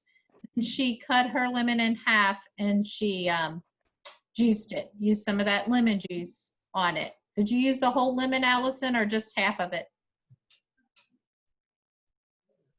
The question was, did I juice the whole lemon?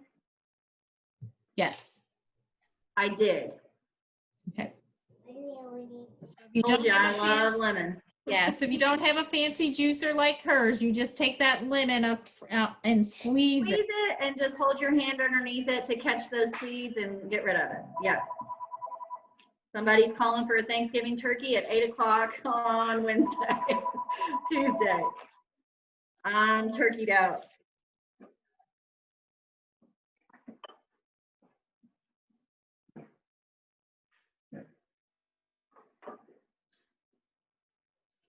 So we're watching you, Sherry and I. So we need some thumbs up so we can let Allison know when we've got our pears cut. We've zested and juiced our lemons.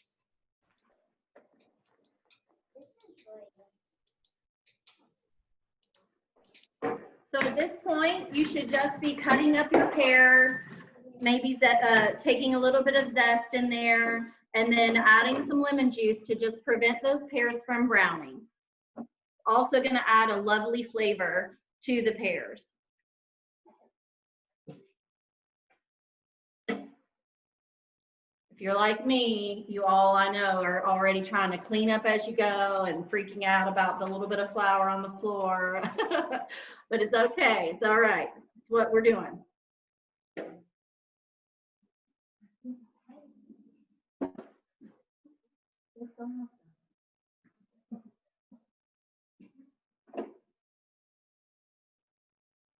All right, any questions?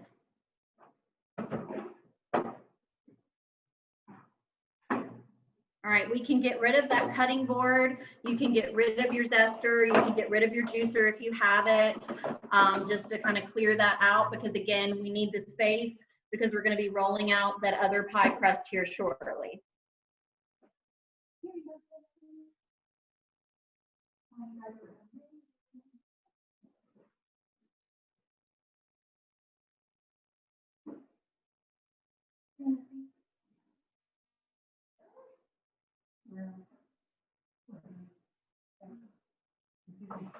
Any questions?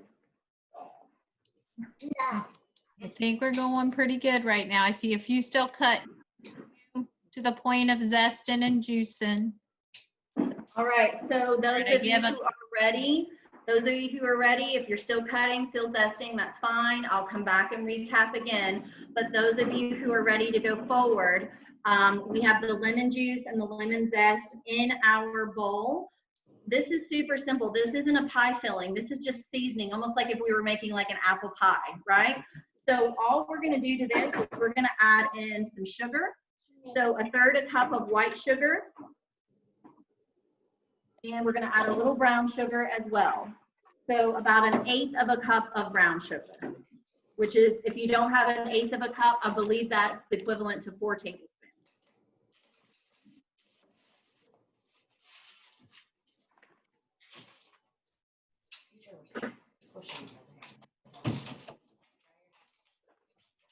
So I'm just adding some sugar to my pears, sweetening it up. Anybody else dance in the kitchen, or when they eat something really good, like it just makes you want to dance? Go ahead, dance, show me your moves. Yay, somebody did. Cooking like nonstop for the last 2 weeks for Thanksgiving. It's a wonderful blessing, and I feel very grateful that we've had so many people call and order Thanksgiving catering from us. One thing that we did this year different, because I started thinking about, you know, elderly family members that may not be able to leave their homes, and people in nursing homes, and, you know, just people that are stuck in, that we offered individual Thanksgiving dinners. And we just prepared, I think, 145 individual Thanksgiving dinners today, in addition to all the other meals that we're preparing for families and get-togethers. So it's been fun. So yeah, we were dancing to funk and soul music all day today just to get through, because we were like, our brains are done. And just so you guys know, when Sherry and I asked her to do the Tuesday before Thanksgiving, she probably was ready to shoot us, but we are very thankful she agreed, because this is her busiest time. Anna, I'm all yours. I'm here. And I'm happy to do it. I needed 2 more pumpkin pies anyway, so I was like, hey, this is a perfect way to do it. Okay, and then for the questions that are coming through in the chat, yes, she added the items she just added to the pears. So she added, and Allison, say again what you added to the pears. You added 3/4 cup of sugar. Yes, 1/3 cup of sugar. 1/3 cup. 1/3 cup of sugar she added to the pears. And 1/8 cup of brown sugar, which is the equivalent of 4 tablespoons. Yep. And for the question on lemon, she juiced the whole lemon. So you zest it. Yep, I just added a lemon and added a little zest. The lemon juice helps the pears to keep from browning, and also adds a nice flavor. When I'm baking, and just for reference, if you're making muffins or pies or cakes, the zest of the citrus gives you more of that citrus flavor. So if you like orange and chocolate together, do the zest. Lemon and strawberries, add the zest. The zest gives you more flavor than the juice itself. You really get the punch of the lemon from the zest.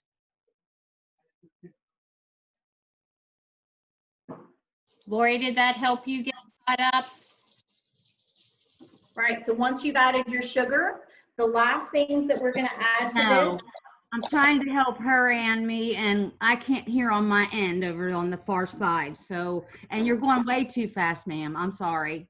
No problem. I'm happy to go back over it. It's no problem. How Where much are you guys at the moment? And we'll go back. We just added, I think you said a third of a cup of sugar. Yeah, third of a Okay, cup how of white much brown sugar, sugar? and then 1/8 of a cup of brown sugar. That's right. If you don't have 1/8 of a cup measure, then just do 4 tablespoons. All right, thank you. No problem. Give us a little bit of time to Tablespoons, kind of not do 2 4. people. Allison, Uh-huh. 2 tablespoons for 1/8 of a cup, correct? Is that right? Is it 2? I was thinking it was 4. I'm pretty sure it's, I'll look it up. You might be right. You're the chef. I'm not. Yeah. Hey, 2 on my little I conversion can always chart. be wrong. I think it's 2. I can always be wrong. And if you added 4 tablespoons in a cup. tablespoons, I promise you that little bit of brown sugar is not going to hurt it. Exactly.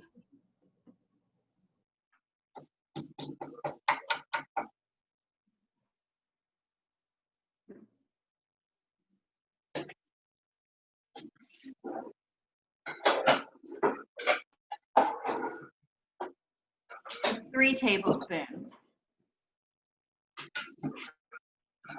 I believe there's 3 tablespoons in an ounce, and 1/8 of a cup would be an ounce. I'm doing the math now that you got me. I think it's 3 tablespoons, but yeah, if you added 4, good for you, because that's what I did. All right, just like if we were making an apple pie, we need something in here that's gonna help thicken the juice that's gonna come from the pears and come from the sugar. So the next thing we're gonna add into this is a little bit of that all-purpose flour. And we're going to add 2 tablespoons of all-purpose flour and just kind of toss that in with the pears and the sugar.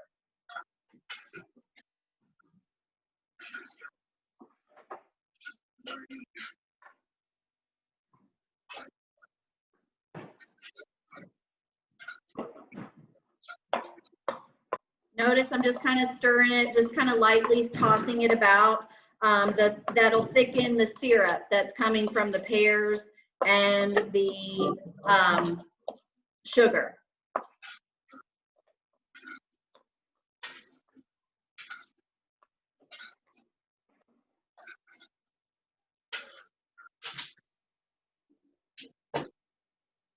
We're really close, I promise. And not bad to get 2 pies and 2 different pies done in a matter of 2 hours. So you guys are doing a great job. Kind of told him it'd be like 2 hours. Hey, we've got it. We're really, really close. Trust me, we're really close.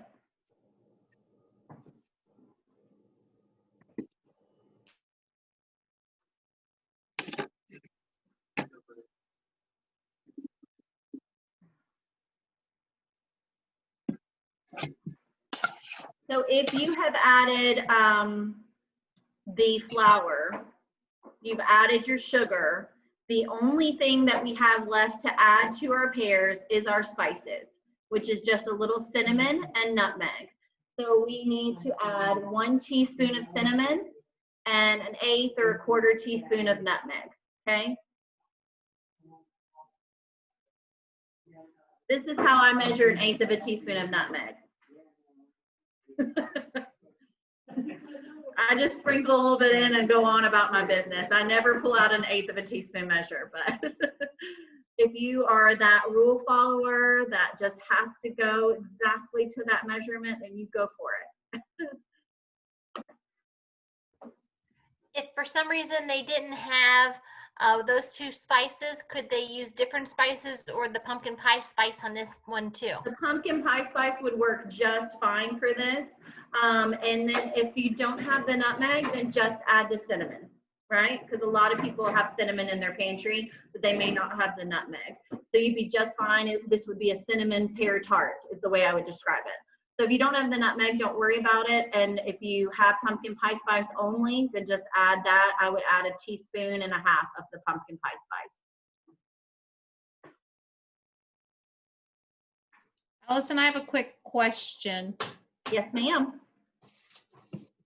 The pear tart recipe that I had that you sent had milk. Is there milk in it? Yes. Oh. The milk is for the crust. It's, yeah, the milk is what you would brush the crust with. It does not go in the mixture.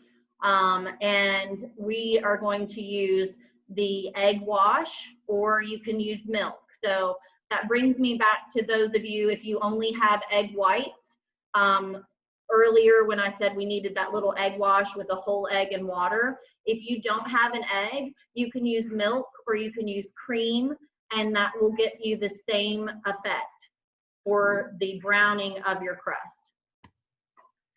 Back to the spices. What if you just had allspice? Could you use allspice on the pear tart? You could use allspice. Do you not have cinnamon? That the person who's questioning. Cassandra, do you have cinnamon at home?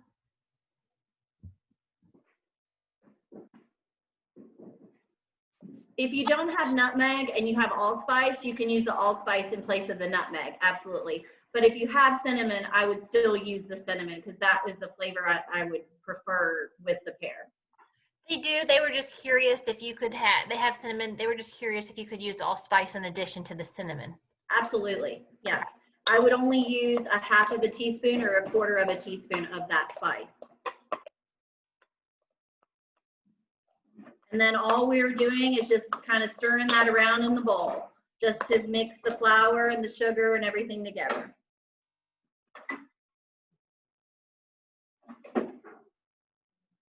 And at that point, that's our filling for our tart.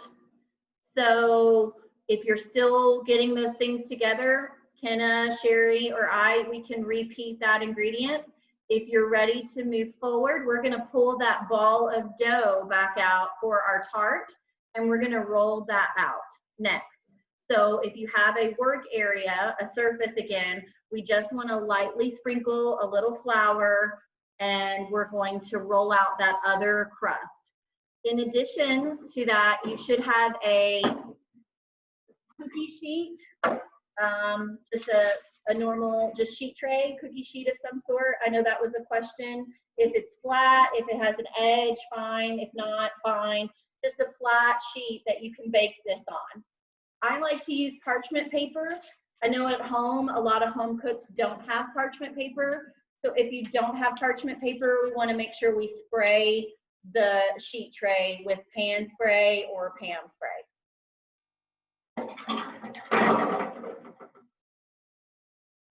So you can go ahead and get that ball of dough. And if I've gone too fast and we're still on the pears, I can come back and we can recap that as well.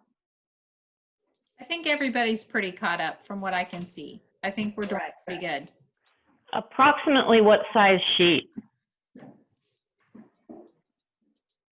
She said that any sheet pan with the cookie sheet size would work okay. Cookie sheet that will fit in your oven. Okay, just a cookie sheet that will fit in your oven. Now, what if they have a tart pan? Can they use a tart pan if they have one? You can use a tart pan if you have one, certainly. If you want to like press this into the tart pan and have it look a little bit more formal. The way that I was doing this particular tart is more rustic, where we're just folding up the edges over the pears. But you could certainly, I guess, roll this out and put this in your tart pan, which is a little bit thinner, right, than a pie plate, and a little bit wider. Usually they're about 10 inches, am I right? Whoever is using that. Just to make it quick, Allison split her dough in half. You're not splitting your dough in half because she had a whole nother batch, remember? Thank you, Kenna. You're on it. And Kenna, I have to say, you're just sitting there and somebody in the background's making your pie, aren't they? way to do it right there. As long as they clean my kitchen when they're done. Yes. Well, I hope I'm keeping it contained. All right. Are we ready to roll out our pie, our tart? I think they're ready. It's going to be the same thing as what we did with our pie crust. We're just going to start and roll from the center and kind of do that quarter turn. Start to just roll that out nice and flat in a round shape.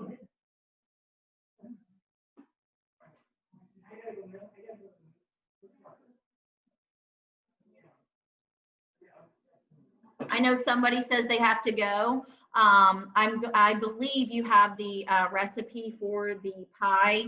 The pumpkin pie filling is going to get brushed with the egg wash, and then you're going to fill the pumpkin pie filling in the pie plate.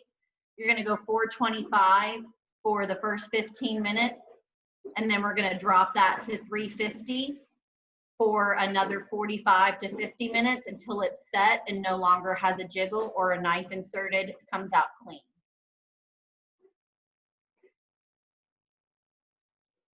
For our pear tart, we're going to do the same thing. We're going to put it in the same oven, 425 for the first 15 minutes, and then we're going to go about 40 minutes on the pear tart just to set the crust. Brushing the crust with egg wash. So those of you, I just noticed somebody was having to leave, so I wanted to give them a heads up of what is left. Everything is prepared at this point. Yeah, and the recipes they should be in the bag, but they don't have the cooking times on the recipe. So the cooking times, like she said, is 425 for 15 minutes and then 350 for 40 minutes. Dropping that oven temp down to 350.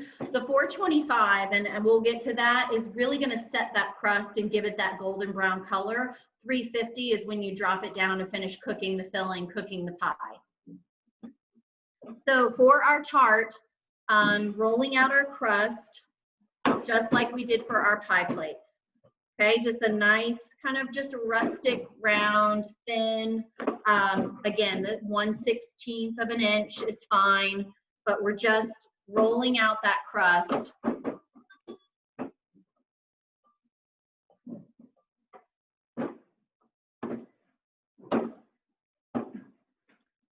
Okay, I would roll the crust onto your rolling pin like we did before.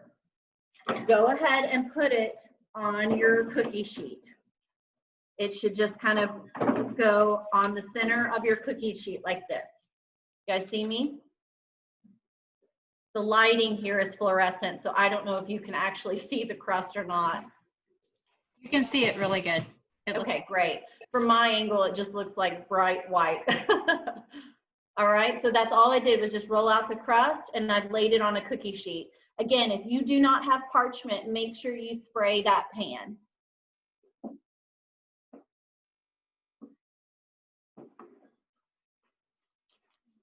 Our ovens should be preheated to 425. I want to repeat that your ovens are at 425, because if not, get them on so that they are heating up, because you want to make sure that these pies go into a hot oven. Cold pie crust, hot oven is a key to setting that crust, because I know it's happened to me before as well. If that oven's not to that temp that it needs to be, and your pie crust isn't cold, a lot of times you'll see that drooping effect or that falling over where part of your pie crust just kind of falls down or shrinks. And that's because the oven temperature is not right and your pie crust isn't cold when it goes in, so that it really sets that crust in its place.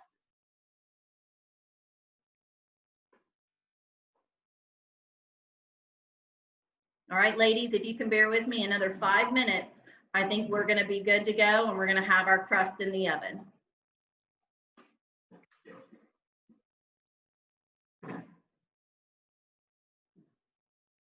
Are we ready to move forward? Are we still rolling out our doughs, or our doughs on our pipe or on our cookie sheet? I'm seeing a lot of doughs on pie plates. I think we're good. All right, so our bowl of pears. You with me on the bowl of pears? Yeah. You want to watch me? I'm just taking my pears and I'm just piling them up in the center, just kind of nice and just stacked on top. Just kind of pile them into the center of that pie crust.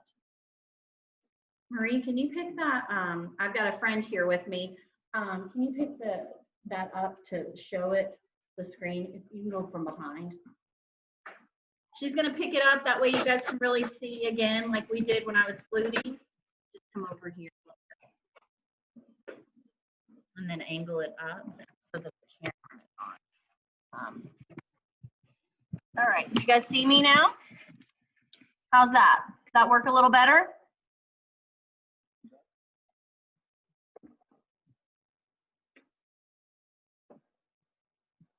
So I just poured that pear filling right in the center of that crust.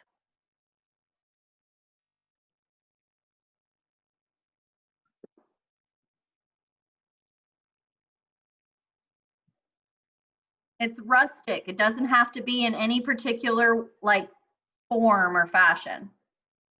That's a word that us chefs use when something maybe isn't quite the way it's supposed to look. We always say it's rustic. What if they have more pears than what you have? Okay, I would, well, you can still pile it up over the top, but if you have a lot of liquid in the bowl, like meaning more than 1/4 of a cup, I would not add any more liquid. I would leave some of the liquid in the bottom of the bowl. But I used 3 pears that were pretty decent size, so we shouldn't be far off if you had 4 small pears. And like I said, if you had 3 large pears or 4 large pears, then I think 3 was plenty. You can always eat one. See how You the can taste. always eat it, yeah. I have another question. I just dumped it. You know, I didn't know. That's what I did. Before I you just said turned it over anything, and dumped it in the center. Well, my liquid like went everywhere. So I have too much. I know I do. And all right, if I were you, okay, just take that crust and just pour some of that liquid off the side, like into a bowl. Keep your pears and just pour some of that liquid off. Okay, thanks. You're fine. You're fine.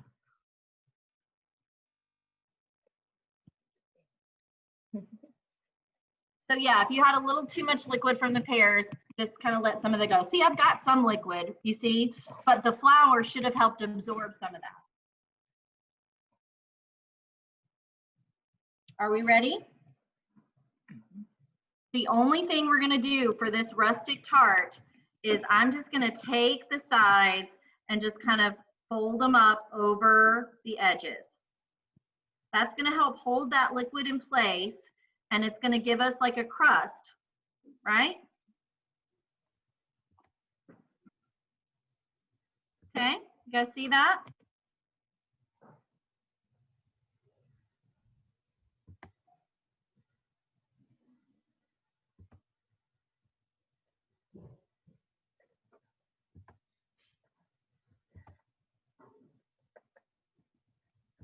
How we doing? I see lots of thumbs up and I see lots of rustic pear tarts looking delicious. Good. All right, so now if you have that egg wash, we're gonna bring that egg wash back over with the eggs and the water. If you don't have egg wash or a whole egg, you can use milk or you can use cream. I prefer using a basting brush because you don't want to saturate this crust. You just want to lightly brush it. So I just kind of let it, I'm almost like painting, just a little bit on the edges. Milk or egg wash will give you that beautiful golden edge. You should have got a pastry brush in with your rolling pin too. Oh my gosh, Kenna, you are too good to these people. I'm telling you, you guys are rock stars.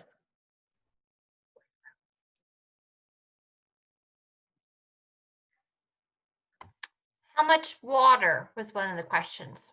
And with the one egg, it was like a tablespoon, like just a splash of water.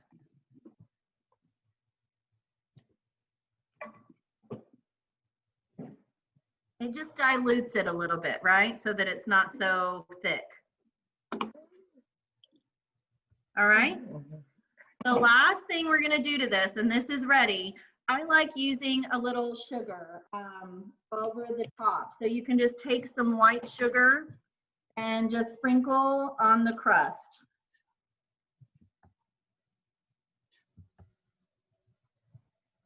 And that one, my friends, is ready to go.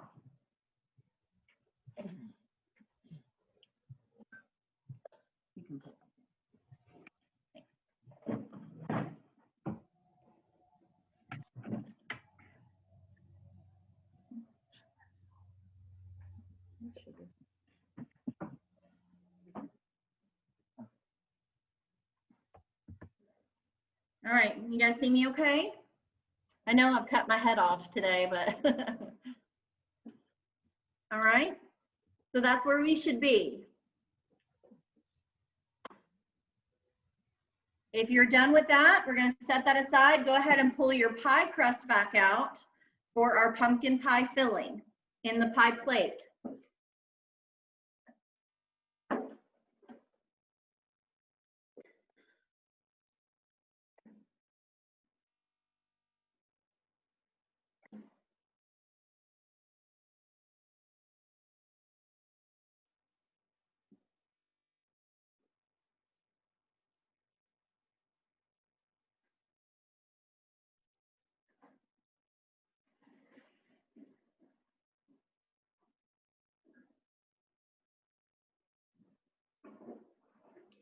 Now, you guys know Sherry and I are going to want to see all these pictures on our Facebook page and different places of these wonderful pies. So you better be sharing them with us. You can even send us pictures of you eating them once they come out. Yeah, so email us a picture of it, or you can post it on our Facebook pages. The Gallatin County FCS has a Facebook page, and then Kenna has a Facebook page in Pendleton County as well. So make sure you tag me. And yes. Wild Time Cooking on Facebook, you guys, and on Instagram. I don't know if in your area, you probably don't get this one, I'm not sure, but I do a segment with ABC, Channel 36. And so I have a lot of recipes and little short 2-minute videos on our YouTube channel, which is under Wild Time Cooking. And so you can find some different ideas and recipes and easy videos there as well.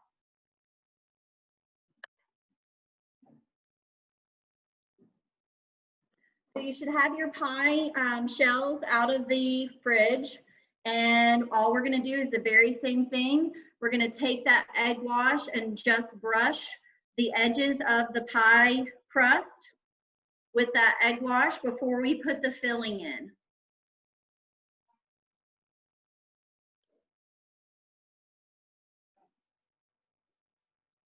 If you hear that beeping, I left my fridge door open, so I'll be right back.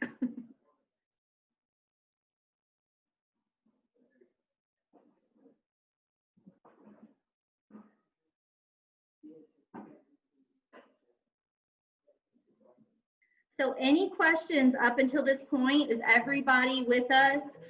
Anybody missing or feeling behind or anything? Let me know. I'm happy to recap. Oh, I see such a pretty baby, Aubrey, over there just cooking away with the baby on the hip, making pies. Happy Thanksgiving. Emma, say hi. You are a Say rock hi. star mama. Thank you.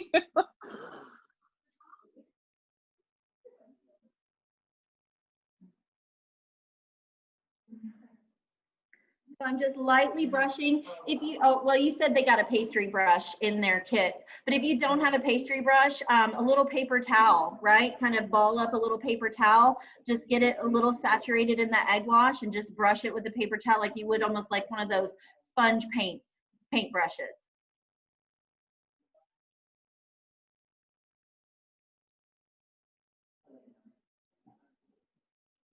All right. How we doing?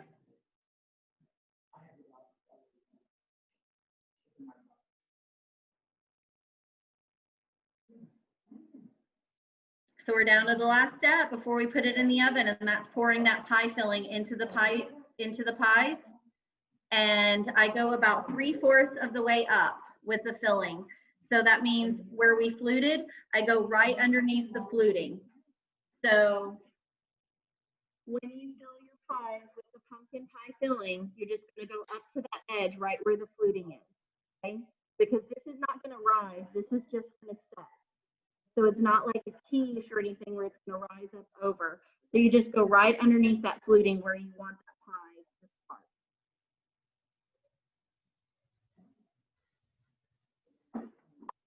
Did everybody hear what Allison said? Allison, your speaker cut in and out some when you were that close. Oh, sorry. She went right up to that fluting in it.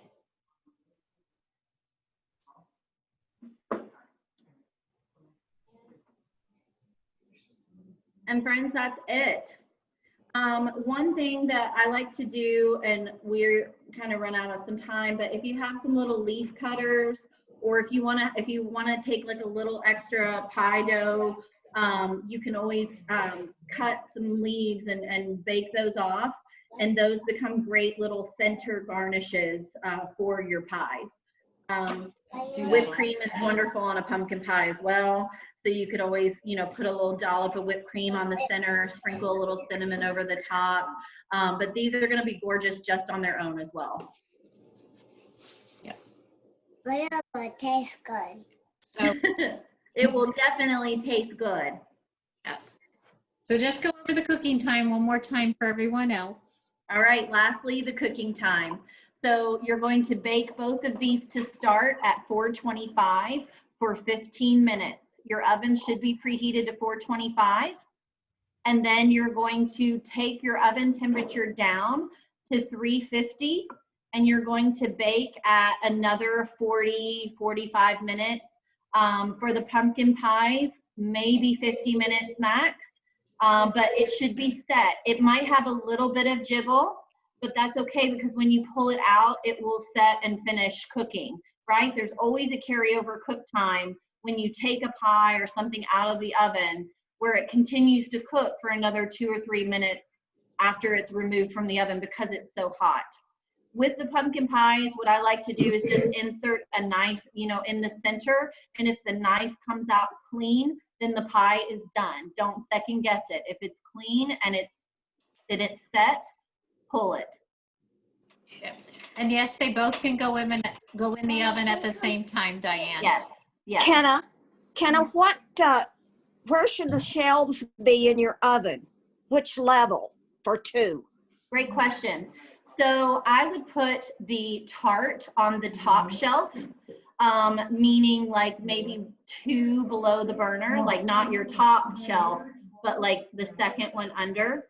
And then your pumpkin pie one up from the bottom. So try to get them both as close to the center. Okay. Put your pear tart on top and your pumpkin pies underneath. Yeah. All right, If thanks. you could get them side by side, you could put them side by side. Yeah, no, I can't do that. If you have room to do them side by side, but yeah, you likely won't with it being on the pie plate. No. What about your pumpkin pie? I usually put mine on a cookie sheet as well, just to get it in and out of the oven. Okay, is that good or not good?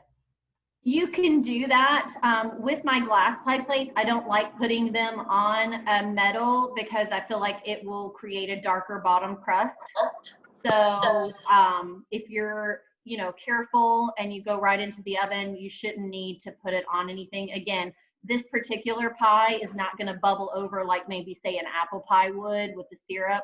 It's not going to rise. So it should set and be like exactly where it is going in. With the apple pies, when I do those big mounded, apple pies, a lot of times I will put those underneath the pie plate because again, they yield liquid and syrup and things like that. So. And the cooking time for the tart was? Same thing. You're going to go 425 for the first 15 minutes, drop it down to 350. And again, the pears there's nothing in that pie that is going to need to be cooked any further. You're just cooking the pears. So once that pie crust is set in a nice golden brown, like I said, maybe 40 minutes tops, you can pull that and that one's ready to go. Okay. All you're doing with the pear tart is setting that crust and getting a nice golden brown crust where it's cooked all the way through. There's no eggs in there. There's no, there's nothing in that that would need to bake any further to set.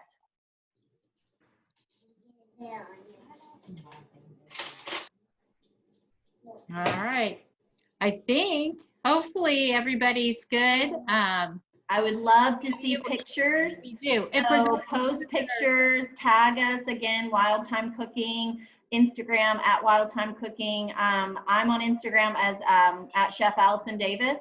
And it has been a privilege. I hope you all have a wonderful, wonderful Thanksgiving. Thank you for your patience tonight. Thank you for joining me. And I hope that these bring you joy and I hope that this was a positive, wonderful thing to remember from 2020. It has. It's been positive and wonderful. Sherry and I were thinking we would have never had 100 people at a program. So we're happy. We're very pleased. And also, yes, share your pictures. If you don't remember what Allison told you in that email I sent out, she was one of the emails in there. So look for the Wild Time Cooking. Yeah, it's spelled like the spice time, right? T-Y. Yes. Wild Time, like the herb. T-H-Y-M-E. Like the herb. Yeah, herb. Sorry. And and we will. We do want to see pictures, and you probably will hear from Sherry and I sometime in the near future on. I can't wait. I really love this. Thank you, Allison. Yes, thank you so much. Thank you very much. If you have any suggestions, someone mentioned biscuits earlier, so any other things we can do after in 2021, let us know. Right. Yeah, you have absolutely. Sherry's email, my email. Tell us what kind of classes you want. Email us so we can start planning for. Bake some cookies. Thank you, Sherry. Thank you, Kenna. Thank you. Thank you all. Thank you, Sherry. Thank you. Happy Thanksgiving. Thank you. Thank you so much, everyone. Happy Thanksgiving. Bye. Happy Thanksgiving, everybody. Bye-bye. Can you repeat the times once more for all the pies and the tarts? And I think 425 for the first 15 minutes, 350 for another 45 minutes on the pumpkin pie, or until a knife inserted comes out clean. Everybody's oven's different, so that's usually, I always err on the side of check it about 5 minutes before the time's up to make sure. On the tart, again, 425 for the first 15 minutes, and then maybe 40 minutes from there. It's just to set the crust. Again, you don't have any worry of anything not being fully cooked on the tart. So it's really just once that crust is nice and brown and beautiful, take it out. Definitely, this is something we didn't talk about. I know some people left. But let it sit and let it rest. Don't try to slice it right out of the gate. Let that pie rest for a good 20 minutes before you try to slice it on the pumpkin pie. And then on the pear tart, same thing. Let it rest for a good 10 minutes before you try to slice it. Great. Thank you, buddy. They were our helpers tonight, so thank you so much. Absolutely. Happy Thanksgiving. Happy Thanksgiving to you too. We appreciate it. And thank you 4-H for everything. Yep. I think Dawn has a question. What do you recommend for pumpkin pies as far as after they're done? Should they be refrigerated or just set out? So I personally would put them in the freezer, right? Put them in the freezer after they're done cooking and they've cooled, and then they'll set and be beautiful, and then pull them out and let them thaw when you're ready to enjoy them. From an extension standpoint, we have to tell you to put them in the refrigerator. Do not store them at room temperature. Yeah, but see, I worry with the refrigerator, I worry about them seeping or like getting the liquid, any of that water on top. So put them straight to the freezer and then pull them out and let them thaw when you're ready. And you won't have any problems like that. Right. How long are they good in the? How long do you leave them in the refrigerator or the freezer? So you can leave them in the freezer for like 2 months, honestly, if you have it wrapped and you have it good to go. But if you're going to be enjoying this for Thanksgiving or this weekend, just pull it out the day before you want to enjoy it. Good job. Yep. Allison, at one time tonight, we had 86 participants on, and we had several with a couple at households doing it together. That's so great. Well over 100 Great. people tonight watching. So I think that's cool. Yeah. And That's Sherry and awesome. I truly appreciate you helping us with this. Yeah. Well, I'm sure we will be planning different classes next year. Thank you all so much. Yep. Thank you. All right. Have a great All night. right. Have a good one. All right. Thank you. Thank you. Bye-bye. Bye. Do you have a question, Sherry? No, I was just going to say, Kenna, do you need to end it or do you want me to end Yeah. it? Okay. I'm gonna